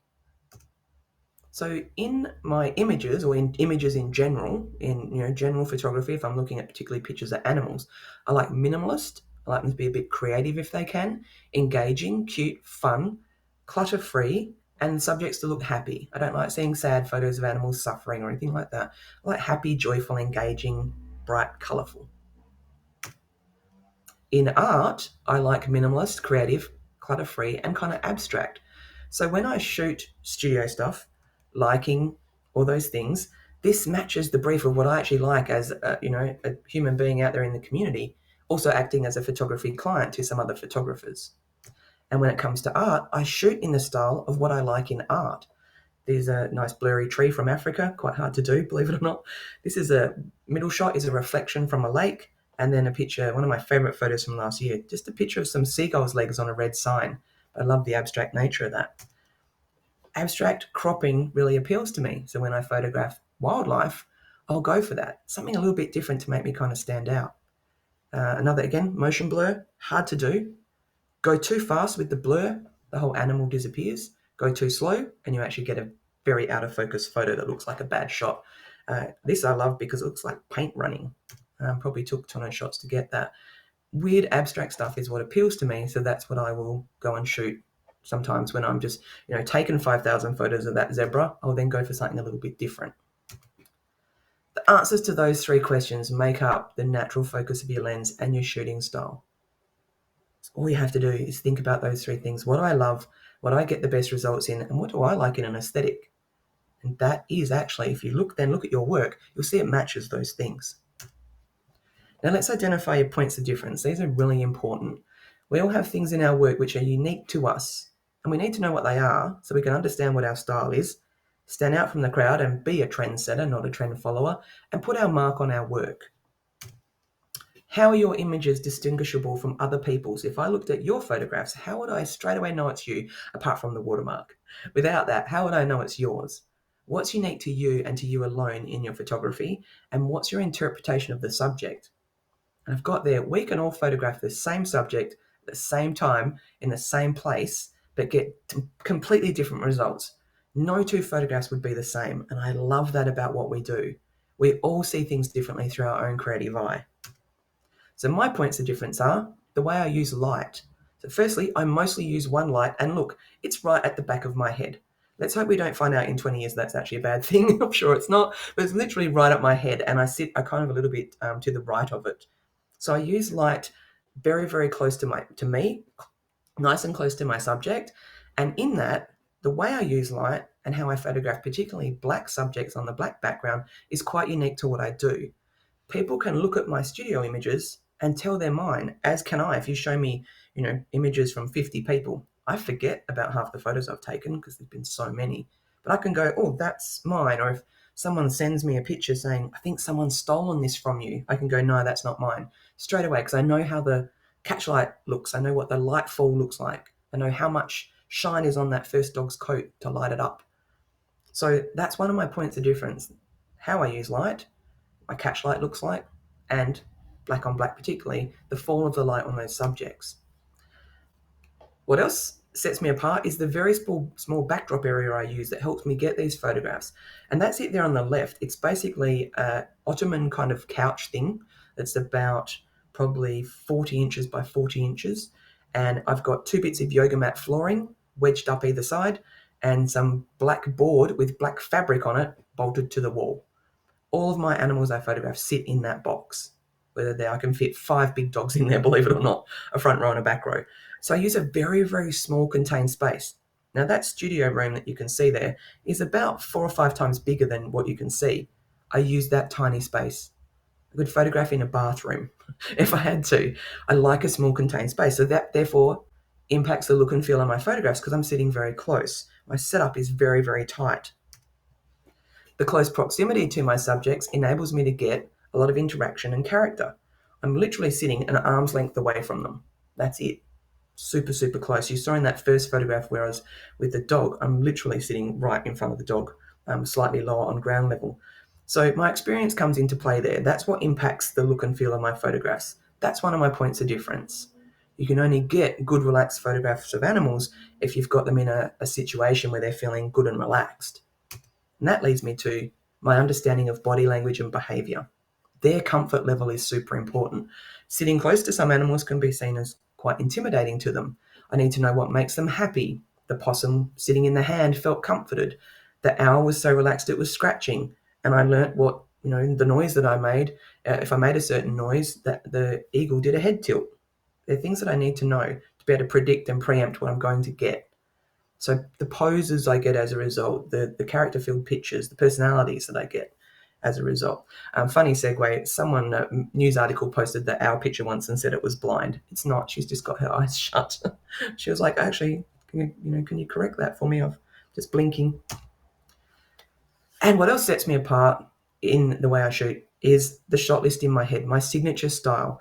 As I'm shooting, studio can be sometimes hard to get variation in your images, let's be real. I'm shooting against one black backdrop and I don't use props. I have a couch. That's it. Occasionally the dog will have a toy or a ball. No collars, no dress-ups, no props, nothing elaborate, super, super pared down.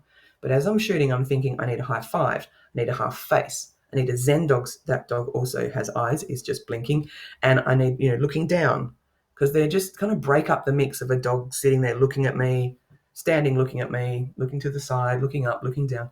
I kind of think of all these different shots as I go. And these are probably 4 of my main signature shots I try and get with every animal. Can't always get a high five if they don't know how to do a paw. And I can't always get the Zen dog eyes closed because it's a blink. It's a split second, generally a fluke. Shoot so quick that I can sometimes fluke them. So my shot style sets me apart. It's one of my points of difference.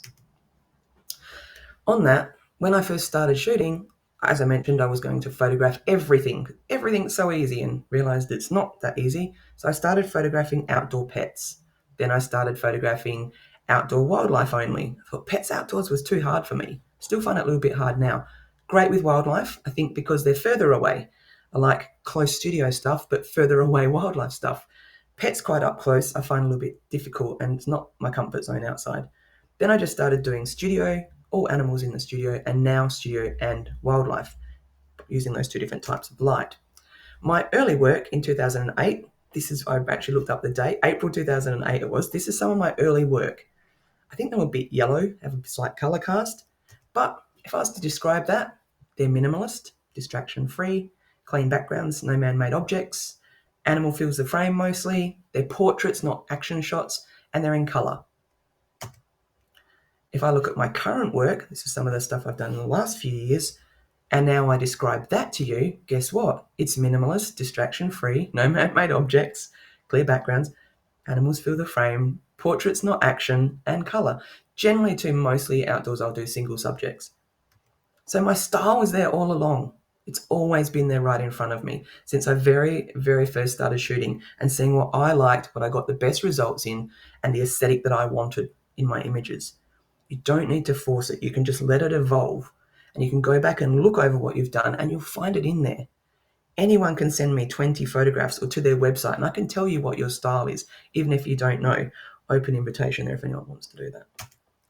So the evolution of my professional photography brand, just in closing, this is the last little bit we'll go through.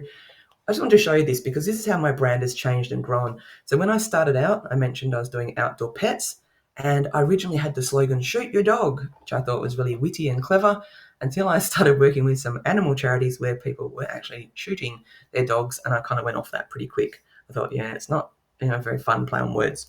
So again, trying to use minimalist backgrounds or the things that I liked in the aesthetic of the dog photographs or the animal photographs. Then I moved into studio, and I had a wildlife brand as well, and I was a bit confused about them because, here's a studio business card, here was a wildlife business card. People were like, what do you actually do? I'm like, kind of everything, but it's a bit mixed in. I was trying to commercially do both at the time. Then I rebranded Towns to Studio, and that's probably where everything fell together for me. It just pulled my photography together under one brand, and I kind of got really clear on what I was doing. I've rebranded over the years with different logos. I don't have photographs on my business cards because I go off my pictures really quickly because I take so many. My favorite photo yesterday won't be my favorite photo today, so I just put icons on there. And then I make sure now that everything I do is themed. So, part of my photography identity in these pictures and in finding my own path is making sure that everything in my branding is themed and looks cohesive. So here's a few business cards I've used to promote my books. Here's some of my flyers. I quite often change the front, but I keep some of the quotes and text on the back, that's got a logo and a picture. Black background just represents what I do. My gift certificate is themed with all the branding, and so even my bereavement card, everything is kind of themed. So it's identifiable to my brand through the images and the branding combined together. And this was, I think, something I used at a cinema for a big on-screen ad at some point. It came out on the screen massive. Again, consistent to the brand, themed, and you can tell that they're my pictures straight away. So things to remember to avoid getting into imitation. Set your own trends. Things to avoid. Comparison is the thief of joy. Don't compare yourself to others. There is absolutely no point. It creates a brain response which is detrimental. If you see someone doing a calendar, your brain will go, oh, must be a good idea. I should do a calendar. You should do the exact opposite. Don't want to follow someone else's path. Go and do Christmas cards instead of a calendar. Go and do a project of some other sort. It will suck your soul out if you compare yourself to other people. If you find yourself doing that, do not go on other photographers' websites or Facebook social media pages. Just don't do it. It'll do wonders for your mental health. There's no point comparing. And lastly, you know what? If you're doing this commercially or even just for fun, when people see your photos, people are choosing us as much as our images. They want our personality in there. They don't want our stuff to look like everyone else. Just stand out, just do what you do and do it well and repeat it. Find that thing you love, find the aesthetic you like, find what you're getting the best results in and keep shooting that. So we covered the 3 dot points I mentioned at the start. Felt like that was super quick. I could go on about it for 100 years. Luckily, you guys don't have that much time, and in life, nor do I, so that's probably a good thing. But I covered those 3 things. And in closing, just like to quickly mention, I do business coaching. You can go on my website and check that out. Fully booked till May. The program is 7 weeks long. Super successful program for pet photographers. Anyone's keen, jump on there. I have a private Facebook page, a Facebook group about inspiration. Anyone would like to come on there and jump in there too, you're more than welcome.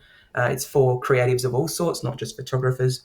And lastly, come and see me at AIM. I know Davey and Lisa have been promoting this in the background today as well. I'm doing 3 presentations. I'm super excited to be flying I am actually super excited. I'm not even being sarcastic. Can't wait to get there and see you guys. It's worth the trip for me. You know, we fly for literally 2 days to get there and 2 days to get back. But it's going to be amazing. So check this out. Here's where you can find me. Throw me in a Google if you need to, or just hit up Lisa or David. They'll provide contact details. And lastly, thank you. And any questions? Whew. We 3 do minutes have, over. yeah, woo, that was a lot of information. I did 20 minutes is such a quick time to get so much information out there, It is. and you totally did it. We do have a couple of questions. Before we do, 2 quick things. One of them, we are super excited to have you at AIM this coming April. Davey says that we are going to challenge you to actually photograph in a bathroom this year. So that'll be fun. No, there's one thing that, yeah, we'll try. There's one thing that you said that really resonates with me. It's similar to something that I heard years ago that always stuck with me. And the way I heard it was, when everybody zigs, you zag. And you said the exact same thing. If you see everybody doing this, you got to do your own thing and just be your own person and not follow the whole crowd. And I, that just really goes down to being your own self, knowing who you are. So much of what we heard today is related to that as well, and just really following your heart and your passion. So, yeah. True. And can I just say on that too, like, you know how I sit super close to these animals? If someone started a studio today and said, oh, I'm going to copy her exact setup and sit that close to animals, it's doomed to fail. That's 15 years of animal behavior and confidence and body language, trust and learning all these things. You have to find your comfort point. It might be 20 yards away sitting up on a chair, because you don't want to be too close to them on the floor or something. Like, you've got to find your own, even in how you take these photos, the way that works best for you physically as well. Yes, 100%. And, I see how you do yours in such a tiny, small, confined space, and it just gives me claustrophobia. I like to have more space. I like to let the animals kind of run around and find their thing and then be comfortable where I need them. And so it's 2 totally different ways of photographing, which I love. I love that, all of us who are here have our own style, hopefully, and our own way of doing things. And yet we all, we get along and we can appreciate one another and one another's work. And that's a very cool thing. All right, a couple of quick questions for you. One person is wondering, what was difficult for you with outdoor pets? You said you had difficulty with that and you prefer studio. So what was it about that? I think, I don't really know. I still struggle with it a little bit, probably not as much as I used to in the beginning, now more experienced. But I think for me, both styles of photography, I let the animal do what they want, and I like wildlife or studio, and I just grab those moments. That's what I do. But in the studio, I have more control over pets, and I'm sitting super close. So it is, they think that they're moving over to the right, but I'm actually moving a treat and making them do that. So I'm kind of controlling them. Outdoors with pets, to try and get that similar sort of look of, shallow depth of field, blurred background, and work super close with them, it just doesn't work for me. I like the animals outdoors to be further away, like elephants out in the savannah, not sitting right in front of me. I'd be like, whoa, back off, So it's just a whole different vibe. I also think using controlled lighting for pets, I can consistently get the same results my clients want. Whereas outdoor with natural light, I was finding, white fur was shining really bright. I live in a very bright part of the world. It is bright here. Even now, it's like 5:30 in the morning and it's bright outside. Searing sun, hot, so everything's shiny. The black fur shines, the white fur shines. It's just not something. And again, I stick to what I know. I've never really branched into it much. Having said that, at AIM, I'm going to show you a cool thing where we'll actually take a dog once I organise that with Lisa. We'll have a dog and we'll take it around the venue, and I'm going to show you super simple, and bathrooms, wherever you want. I'll have a studio light with me as well.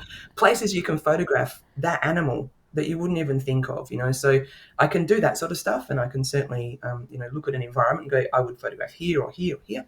But yeah, it's just not something I've ever commercially wanted to invest in, to be honest. Sure. Sounds good. Another question for you. What lens, if you're shooting that close in the studio, what lens are you using? Yeah, great question. I use a Tamron 24 to 70 mil. It's got vibration compensation. As you can see, I don't use a tripod or any sort of device to hold the lens. Just sitting there super close, have a remote trigger on there for my light. The 24 to 70 enables me at 24 mil to get pretty much the whole dog, even if they're standing up. It might be a greyhound, they might be quite tall. And if they're laying down, I can zoom in and just do literally, crop their face and nose kind of thing. So that lens also to focus has to be about from your elbow to your wrist. So what's that? 12 inches or something away from the subject to focus. That's its focal distance. So that works really well for me. I know if I sit there that far away, the lens can focus that far and I can get an animal in focus. If the animal leans forward, I just lean back a bit and compensate for that. Perfect. Could you put your contact slide up one more time and we'll show it to everybody? We've got one person who is looking for somehow to reach you. I sure can. And I'd like to say too, I've never been attacked by anything I've photographed or bitten by anything I've photographed. I mean, one, I have a camera in front of me, so that's kind of my defense, but it's also about safety. So that's why I'm saying too, don't just go and sit in front of them unless you're confident in that. Some of these dogs will be on a leash because they might be, just funny around strangers at first, and I've got to warm them up to that. So just always make sure he's safe as well. No matter where you're sitting, it can be bitten on the back of the heel by any dog that's running around doing whatever it wants. Love it. All right, one more question for you. Excuse me. If somebody is just starting out in their photography career and they haven't found their style and they don't really know, where things are going to lead, where do you think that somebody could go to find some inspiration? I know you said avoid other people's photography websites, but where would you send them to see what appeals to them, whether it's color, black and white, style, lighting, all of that kind of stuff? Where can somebody go to study those things and kind of find their style? I think particularly if we're talking about animals, for me, when I get asked, who's your inspiration? One, for me, it's nature. We're so busy in our lives that we don't have space and time to have thoughts and new ideas sometimes coming in because we run from one thing to another. If you take half a day off and go to the forest or the lake and just sit, take your camera, you'll find things to photograph. There'll be a natural focus of your lens. Everyone has it. We all have it as photographers. Magazines, books, art galleries, and it's not about I said don't look at people's things if you're going to get that impulse to go and copy what they're doing because you think they're doing something that you should be doing. You can look at their ideas to get inspiration, but you've still got to take from that your own fit. And I think sometimes the best thing you can do is just shoot anything, but shoot it a lot. And your style, anyone that says to me, I don't have a style, I've just started, if they send me their pictures, I can tell them what their style is because they already have it. It's just developing or refining or growing. And yeah, it changes and evolves. I used to shoot on a white background. I used to shoot pets outside. It changes and evolves. But as I said, my images are still very similar. My outdoor photography with wildlife, minimalist backgrounds, no distractions, same as in the studio. Different lighting, but very similar feel, to the outcome. So everyone has it. There's so much stress on, I don't know what my style is. If you just stop and look at your work, it's telling you. It'll tell you, I promise. It's already there. Yeah, that's perfect, and I couldn't agree more. And it's really interesting because it goes back to what Amy Johnson said a little earlier. She was talking about birds, and one of those things, just get out there and shoot. Just try it, experiment, and just get to know and learn. And you're saying the same thing. Just get out there, just shoot. Mm-hmm. Doesn't really matter what the result is. Just shoot what you love, and then we'll see where we end up from there. So totally. Alex, thank you so much. We just love having you. I can't wait to have you back in the States in April. We're going to have so much fun at AIM. So thank you so much for your time today. Everybody loved it. And if anybody else has additional questions for Alex, first of all, come to AIM because she will be there and she can answer your questions live and in person. But otherwise, you've got her contact information. You can reach out and find her online. So thanks so much, Alex. Have a great day. Everybody else, we're going to take another quick 10-minute break, and we've got our final speaker of the day coming in 10 minutes, Brian Welsh. We'll see you back here then. Image competition has not only taught me a lot and helped me grow as a photographer, but really pushed me with my personal boundaries as well to get out of my comfort zone a little bit. It's changed everything. It blew my mind. Image competition is one of the things that made the biggest improvements in my photography. Learning of what the judges see and learning to actually review my images more and pick out those little details. That's what's allowed me to grow so quickly. It has completely changed how I view photography. It's just the most amazing experience being part of competition. Tip for happiness. Take care of your physical health.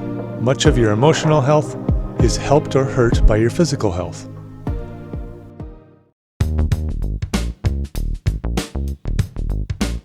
The International Society of Animal Photographers is proud to be a PPA affiliate. Join us today by visiting theisap.com.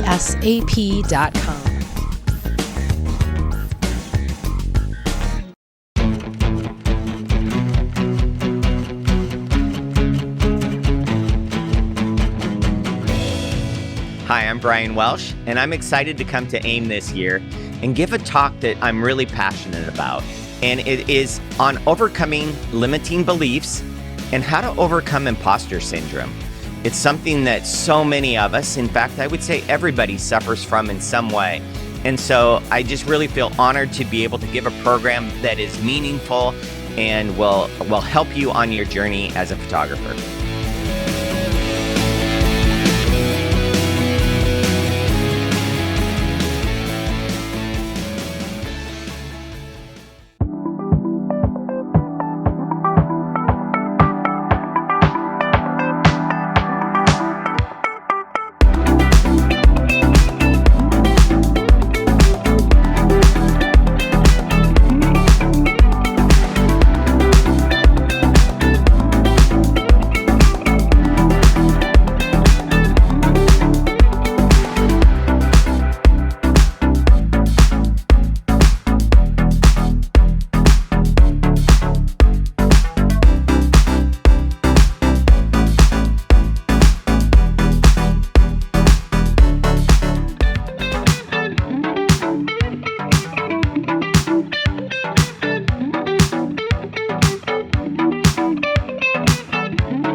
Hi, I'm Belinda Richards. I'm from Frog Dog Studios here in Melbourne. I will be joining you all at the Animal Image Makers Conference in April. I have got a full day conference planned for you guys, 8 hours of nothing but compositing, idea creation, idea generation, teasing that all out and how I go through my creative process. Looking forward to seeing you all there. Hopefully you can join me. So yeah, we'll see you all at AIM.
If you're a pet photographer, this is the convention to go to.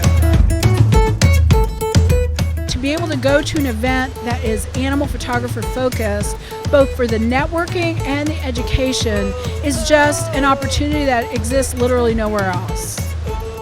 If you're thinking about it, it is the best investment that you can make in your business if you're an animal photographer. It's one of the coolest conferences I've been to. If you are a pet photographer, there is no better place to learn. The color green encourages creative thinking. Tip for happiness. Build small successes into your daily life. Create success as part of your narrative.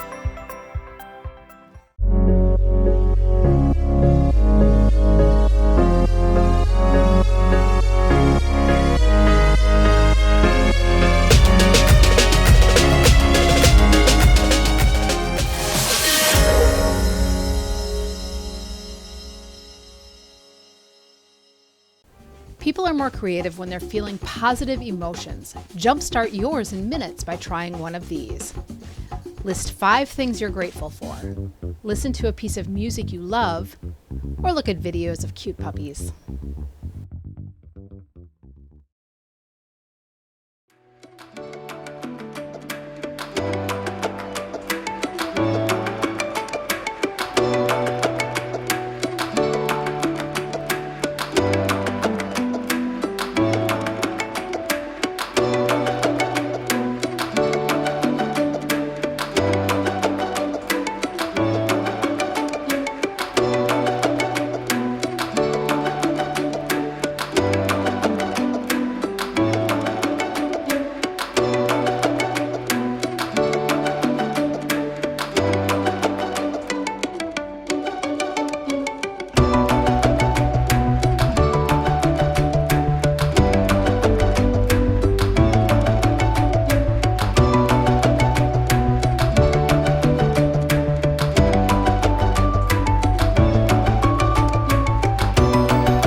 Welcome back to the final segment of the ISAP Inspiration Summit.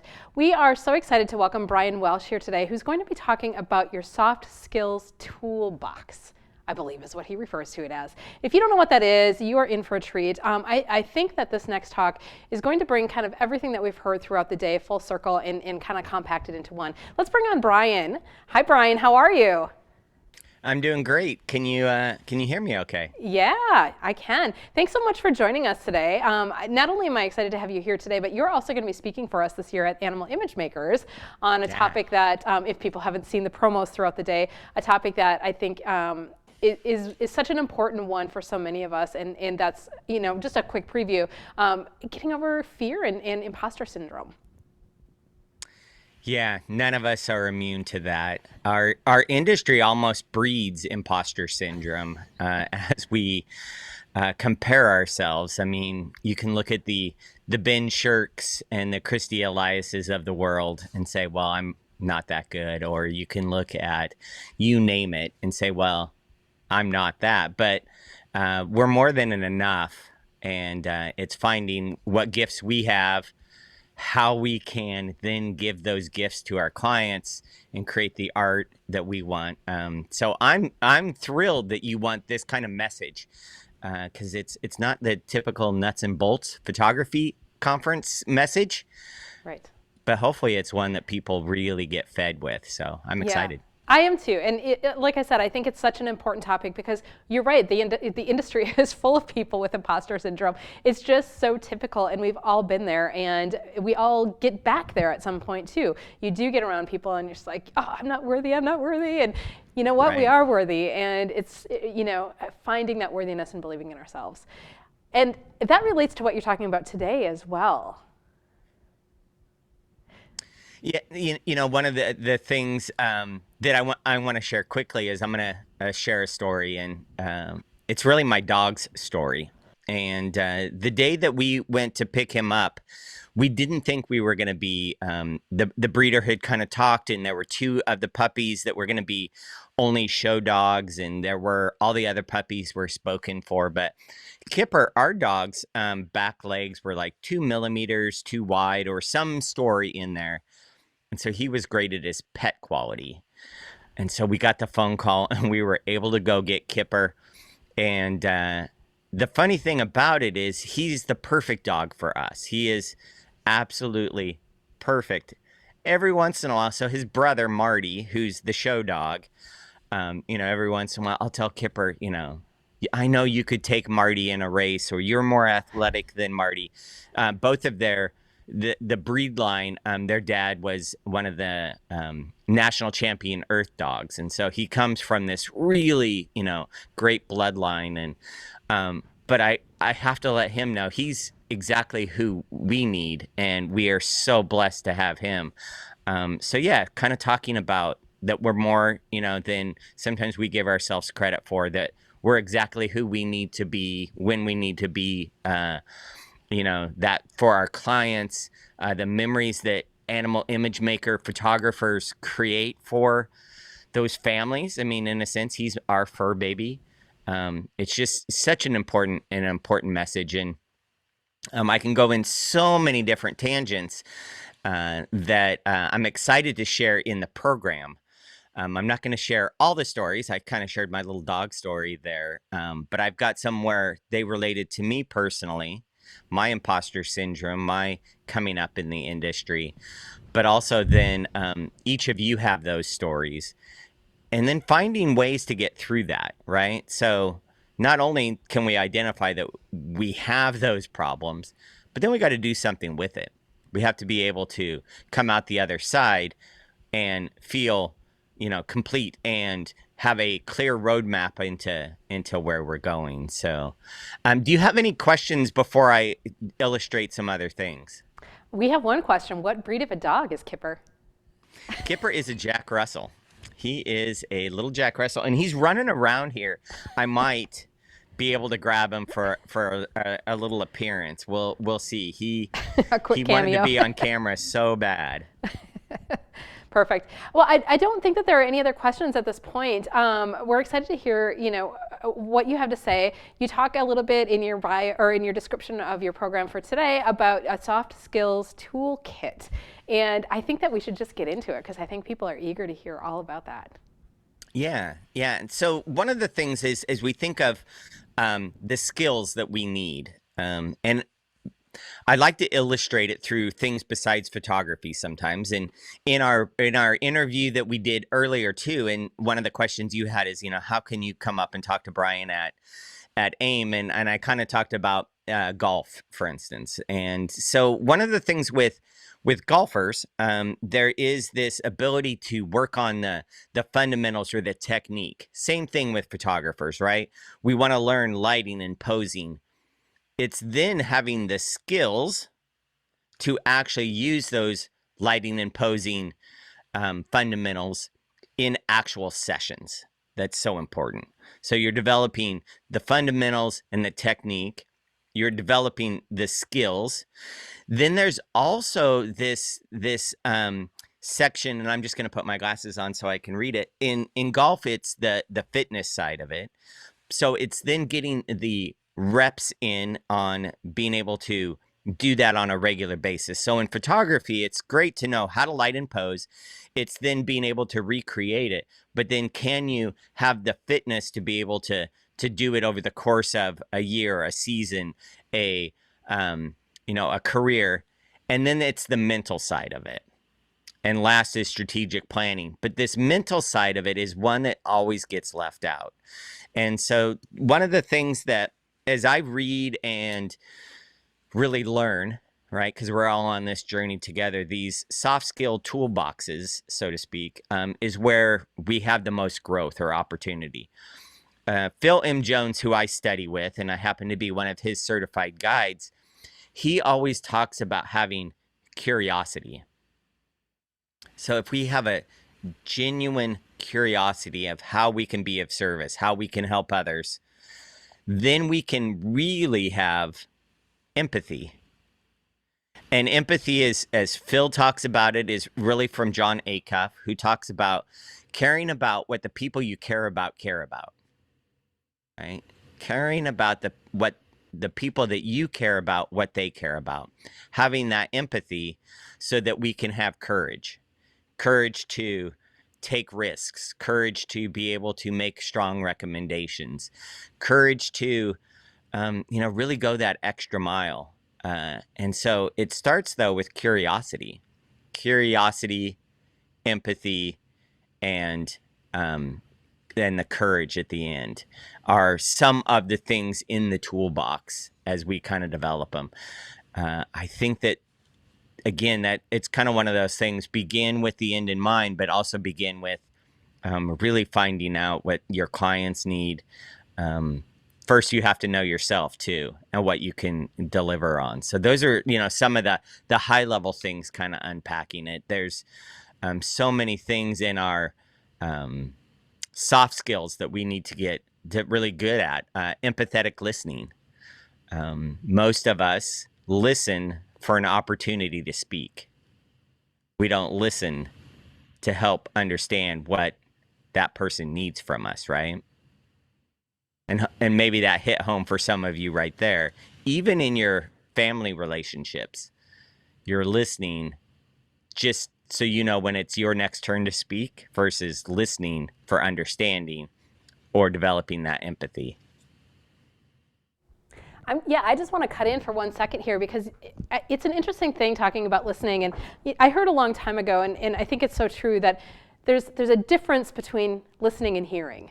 And as you talk about listening for your turn to talk, that's more hearing than listening. You're just listening for that little break, rather than actually listening to what somebody is saying, where you're having that conversation. You're just waiting for that little gap.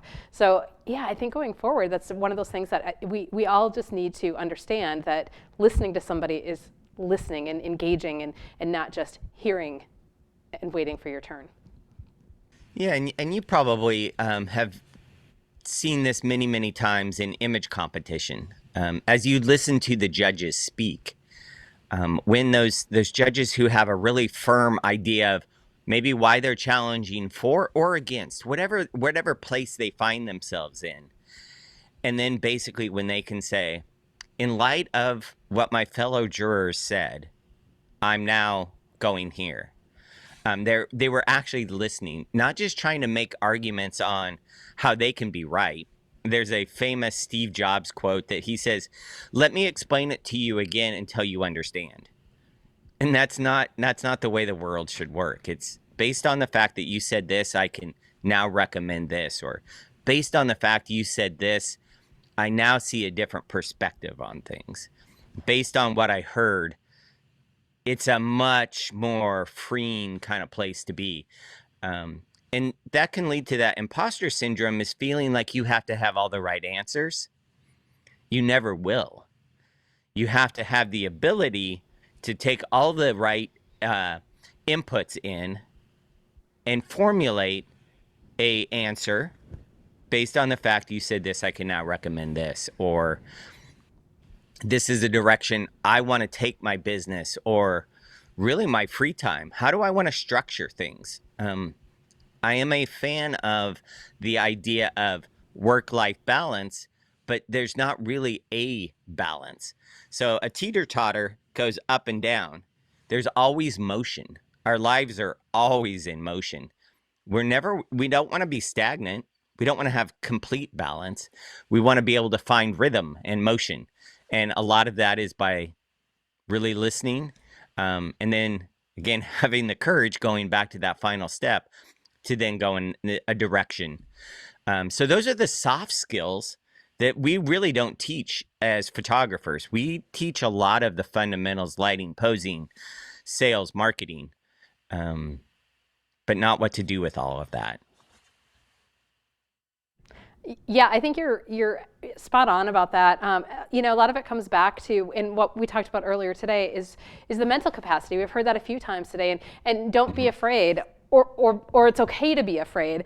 And that's one of those things that I think as photographers, you're right, we learn lighting and we learn posing and we learn the technical end of it, but there's so much of the mental part of it. And a lot of us, most of us probably, work alone. We are entrepreneurs, we are single business people, we do everything, and it's really difficult to not be isolated in that situation. And so having the mental capacity to be confident and to feel good about yourself and to know how to listen to your clients and work with your clients and just stay strong. It's a big thing. It's a really big thing. And I think at a conference like AIM too, where you can come together and find people who are succeeding where you want to succeed and are struggling where you struggle. Typically, one of the things in a lot of the mentoring I do is there's a place of reassurance that you're not the only person struggling with this particular problem. So there is a little bit of strength in numbers. Like, you may feel, like you just said, isolated, all alone. I'm the only one that's working on, getting something to the lab for the client at the last minute. I'm the only one, and you beat yourself up over and over and over again with it. It's a kind of a systemic thing in our industry, right? Because there are so many shiny objects. So some of the mental toolkit is knowing how to structure your time. There's a Brennan Bouchard little thing that he does that I'll share with this. I don't know if it's going to come out in my actual program, but he kind of talks about time blocking, and that doesn't necessarily sound like the sexiest topic, but it is this soft skill mental side of things, is being really structured with your time. And so he kind of talks, and he says to this other person, he says, hey, let's go on this yoga retreat. It looks really good. And the person says, oh, I'm way too busy. I don't have time. I'm a free spirit, and I just kind of let things go. And he goes on to talk about how if you structure your time real well, you'll have time for the yoga retreat. So he goes, oh, free spirit, no have time for yoga. And it's this idea that this person is seeing themselves as like, I have just all this flexibility, but sometimes you need structure or constraints to allow yourself to do the things that you want to do, which ultimately gives you the freedom to feel in control. So it's this really fun kind of thing that he does, and it makes me laugh every time I think about it, when we can be running around 24/7 and not necessarily getting further towards our goals, maybe further away. In fact, early on, Kevin Kubota, who's a name in our industry I go way back with, he talked about how photographers, are doing retouching, and their spouse says, it's time for dinner, and they're like, okay, I'll be down there in a second, and then it's, okay, dinner's done. Let's watch a movie. Okay, I'll be down there in a second, and then eventually it's, okay, the kids are in bed. I'll see you in the morning. Okay, good night. And how somehow we get so caught up in what we're doing that we miss maybe what's most important or what we should be focused on. So we'll cover a lot of different things. How to use constraints to our advantage, how to identify some stories that we tell ourselves that don't necessarily support our goals. We'll go through a lot of different things. And ultimately, at the end of the program, I don't want to give it away now. I want you to be at the program, but it's then what to do with all this. How can we then structure our lives so we have freedom? So it's a constraint. We're going to add some structure so that you have the freedom, so that you can build the business that you want to build. You can create the art that you want to create, and that you get to be you. You don't have to be anyone else in our industry. And so many musicians, I think, that really get it, kind of fall into this same kind of thing. Like, you wouldn't teach how to sing like Janis Joplin, right? Or to play the guitar like Jimi Hendrix. But we know those names. We know who they are, right?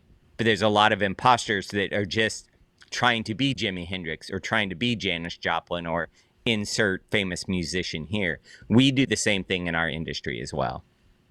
Yeah, and I think that's a really good point. And we just talked about this with Alex Kearns right before you came on, is being the trendsetter instead of the trend follower. And that's exactly what you're talking about right now as well, is finding your own way and doing your own thing, and maybe being influenced and inspired by some of those big names, but then doing your own thing with what you learn from them, not copying them, but taking it and making it your own.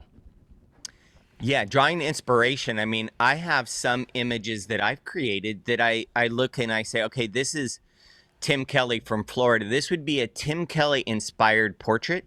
How could I take this subject matter and be inspired by the mood that Tim Kelly may create? Now, I'm not as good as Tim Kelly, but I created a mood that I can say, wow, that is exactly where I wanted this to go. And I have the resources and inspiration of others, but it's still uniquely mine. And I think that's one of the sweet spots. I'm not as adventurous as Erica Harvey to go up to Alaska and like be out there with bears. That maybe, I'm on the golf course instead, but I'm inspired by so many, in our industry, and but I uniquely get to be me. So yeah, I hope all of us hear that message over and over again from all the speakers in some ways, because we all have certain gifts to bring that are uniquely us. I agree, and that's really what it's all about, is finding your own gifts and finding your own voice and doing your own thing with it, because you're the only one who is you. And the great thing too, I think, is that you can be whoever you want to be. It's really interesting. I moved from Connecticut to Minnesota back in 2011, and it was after I had a business out there. I had a business partner out there, and it was great for a while, and then it wasn't. And so we ended up splitting up our business and kind of going our own ways. And that really got to me. It got to me mentally. It was a really difficult thing to go through. But one of the things that I had to keep reminding myself when I moved back to Minnesota is that, A, nobody knows like what happened back there. I have to just let it go and not let it be who I am. That is not who I am. And B, nobody really knows me here. I'm starting over. I get to be whoever I want to be. And I tell my nephews who are, college age and just graduating college, the same thing, that nobody knows you. You can be whoever you want to be. You just have to decide who you are and then just be that. And don't worry about what anybody else thinks. You can be whoever you want to be. Absolutely. Yeah. Some of the fun, I think, and I'm going to go back to this corny, golf world analogy, but when you're first learning to play golf, all you want to do is get the ball in the air. You hit all these balls all over the place. Well, eventually you get somewhat competent at it, and it starts to be where then your expectations get higher.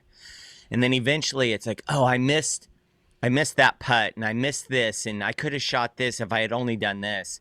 And if you replay the tape back just a few years earlier, you were just trying to get the ball in the air.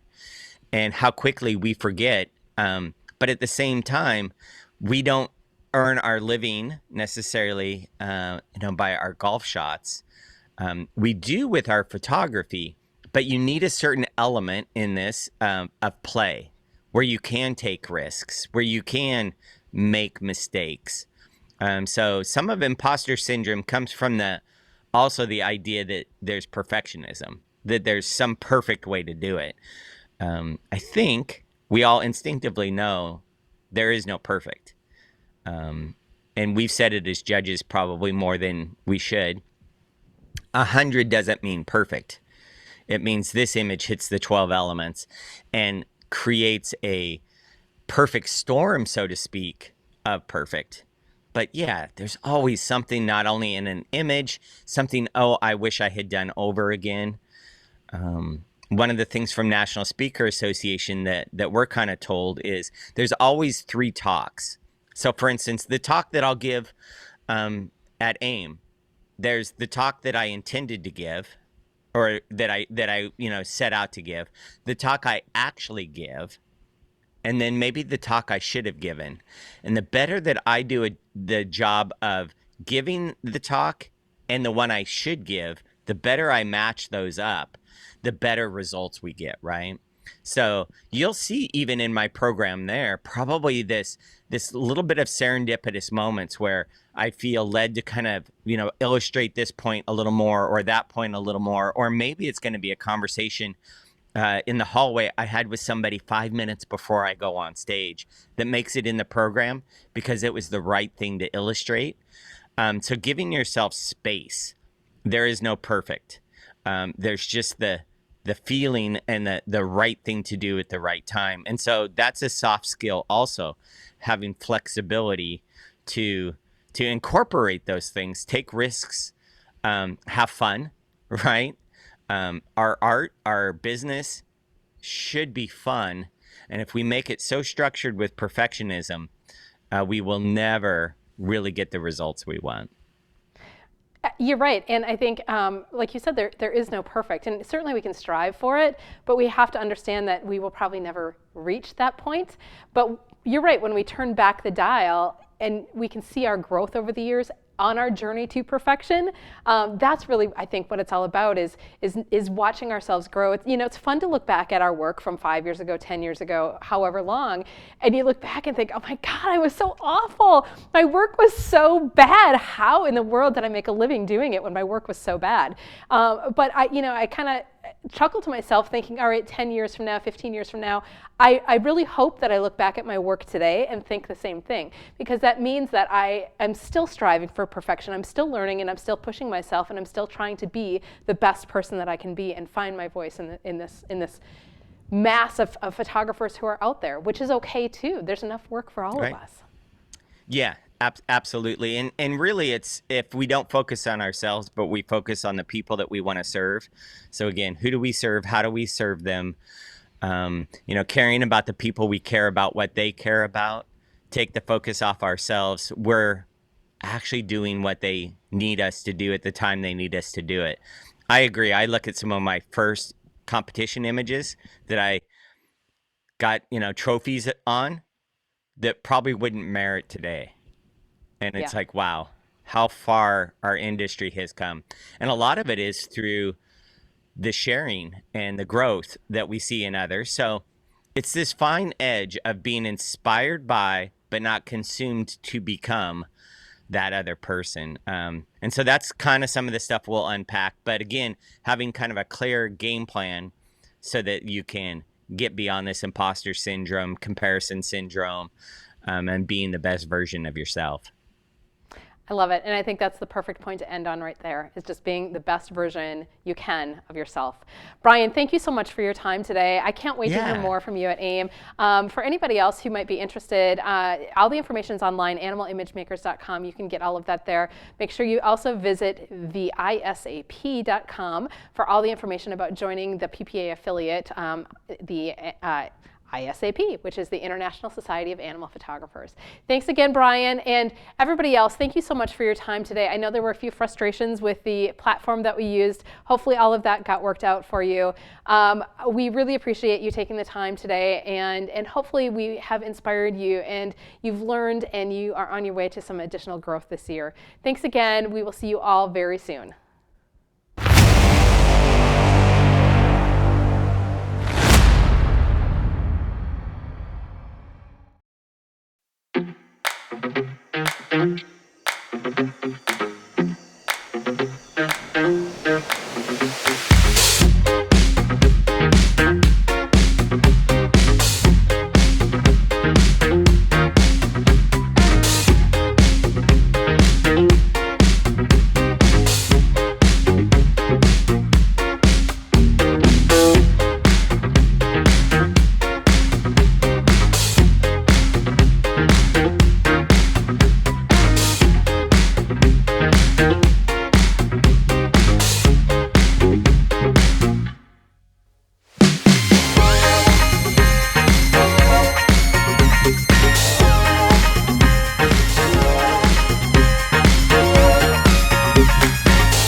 International Society of Animal Photographers is proud to be a PPA affiliate. Join us today by visiting theisap.com.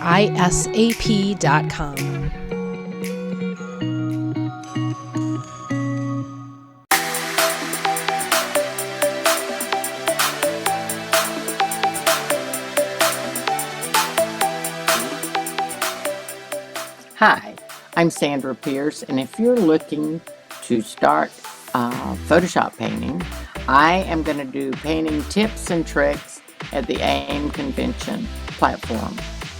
So I look forward to seeing you in April to learn how to use all the tools and techniques it'll take for you to paint.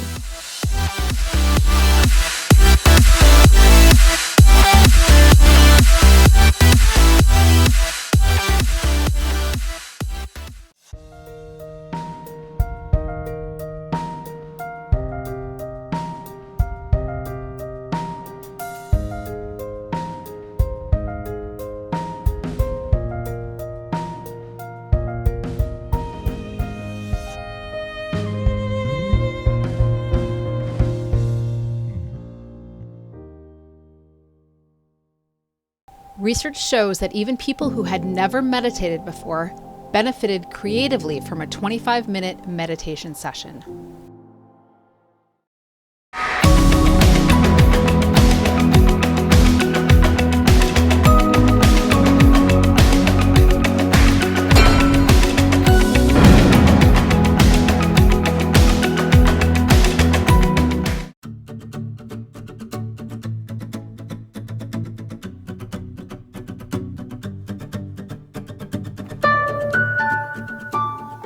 Hi, I'm Lori Gregory, and I'll be presenting at the AIM conference in April. I'll be talking about an overview of canine breed standards, the AKC, the performance events, what the breed standards mean, breed type, structure and movement, and what a portrait photographer can focus on when they're taking portraits of purebred dogs.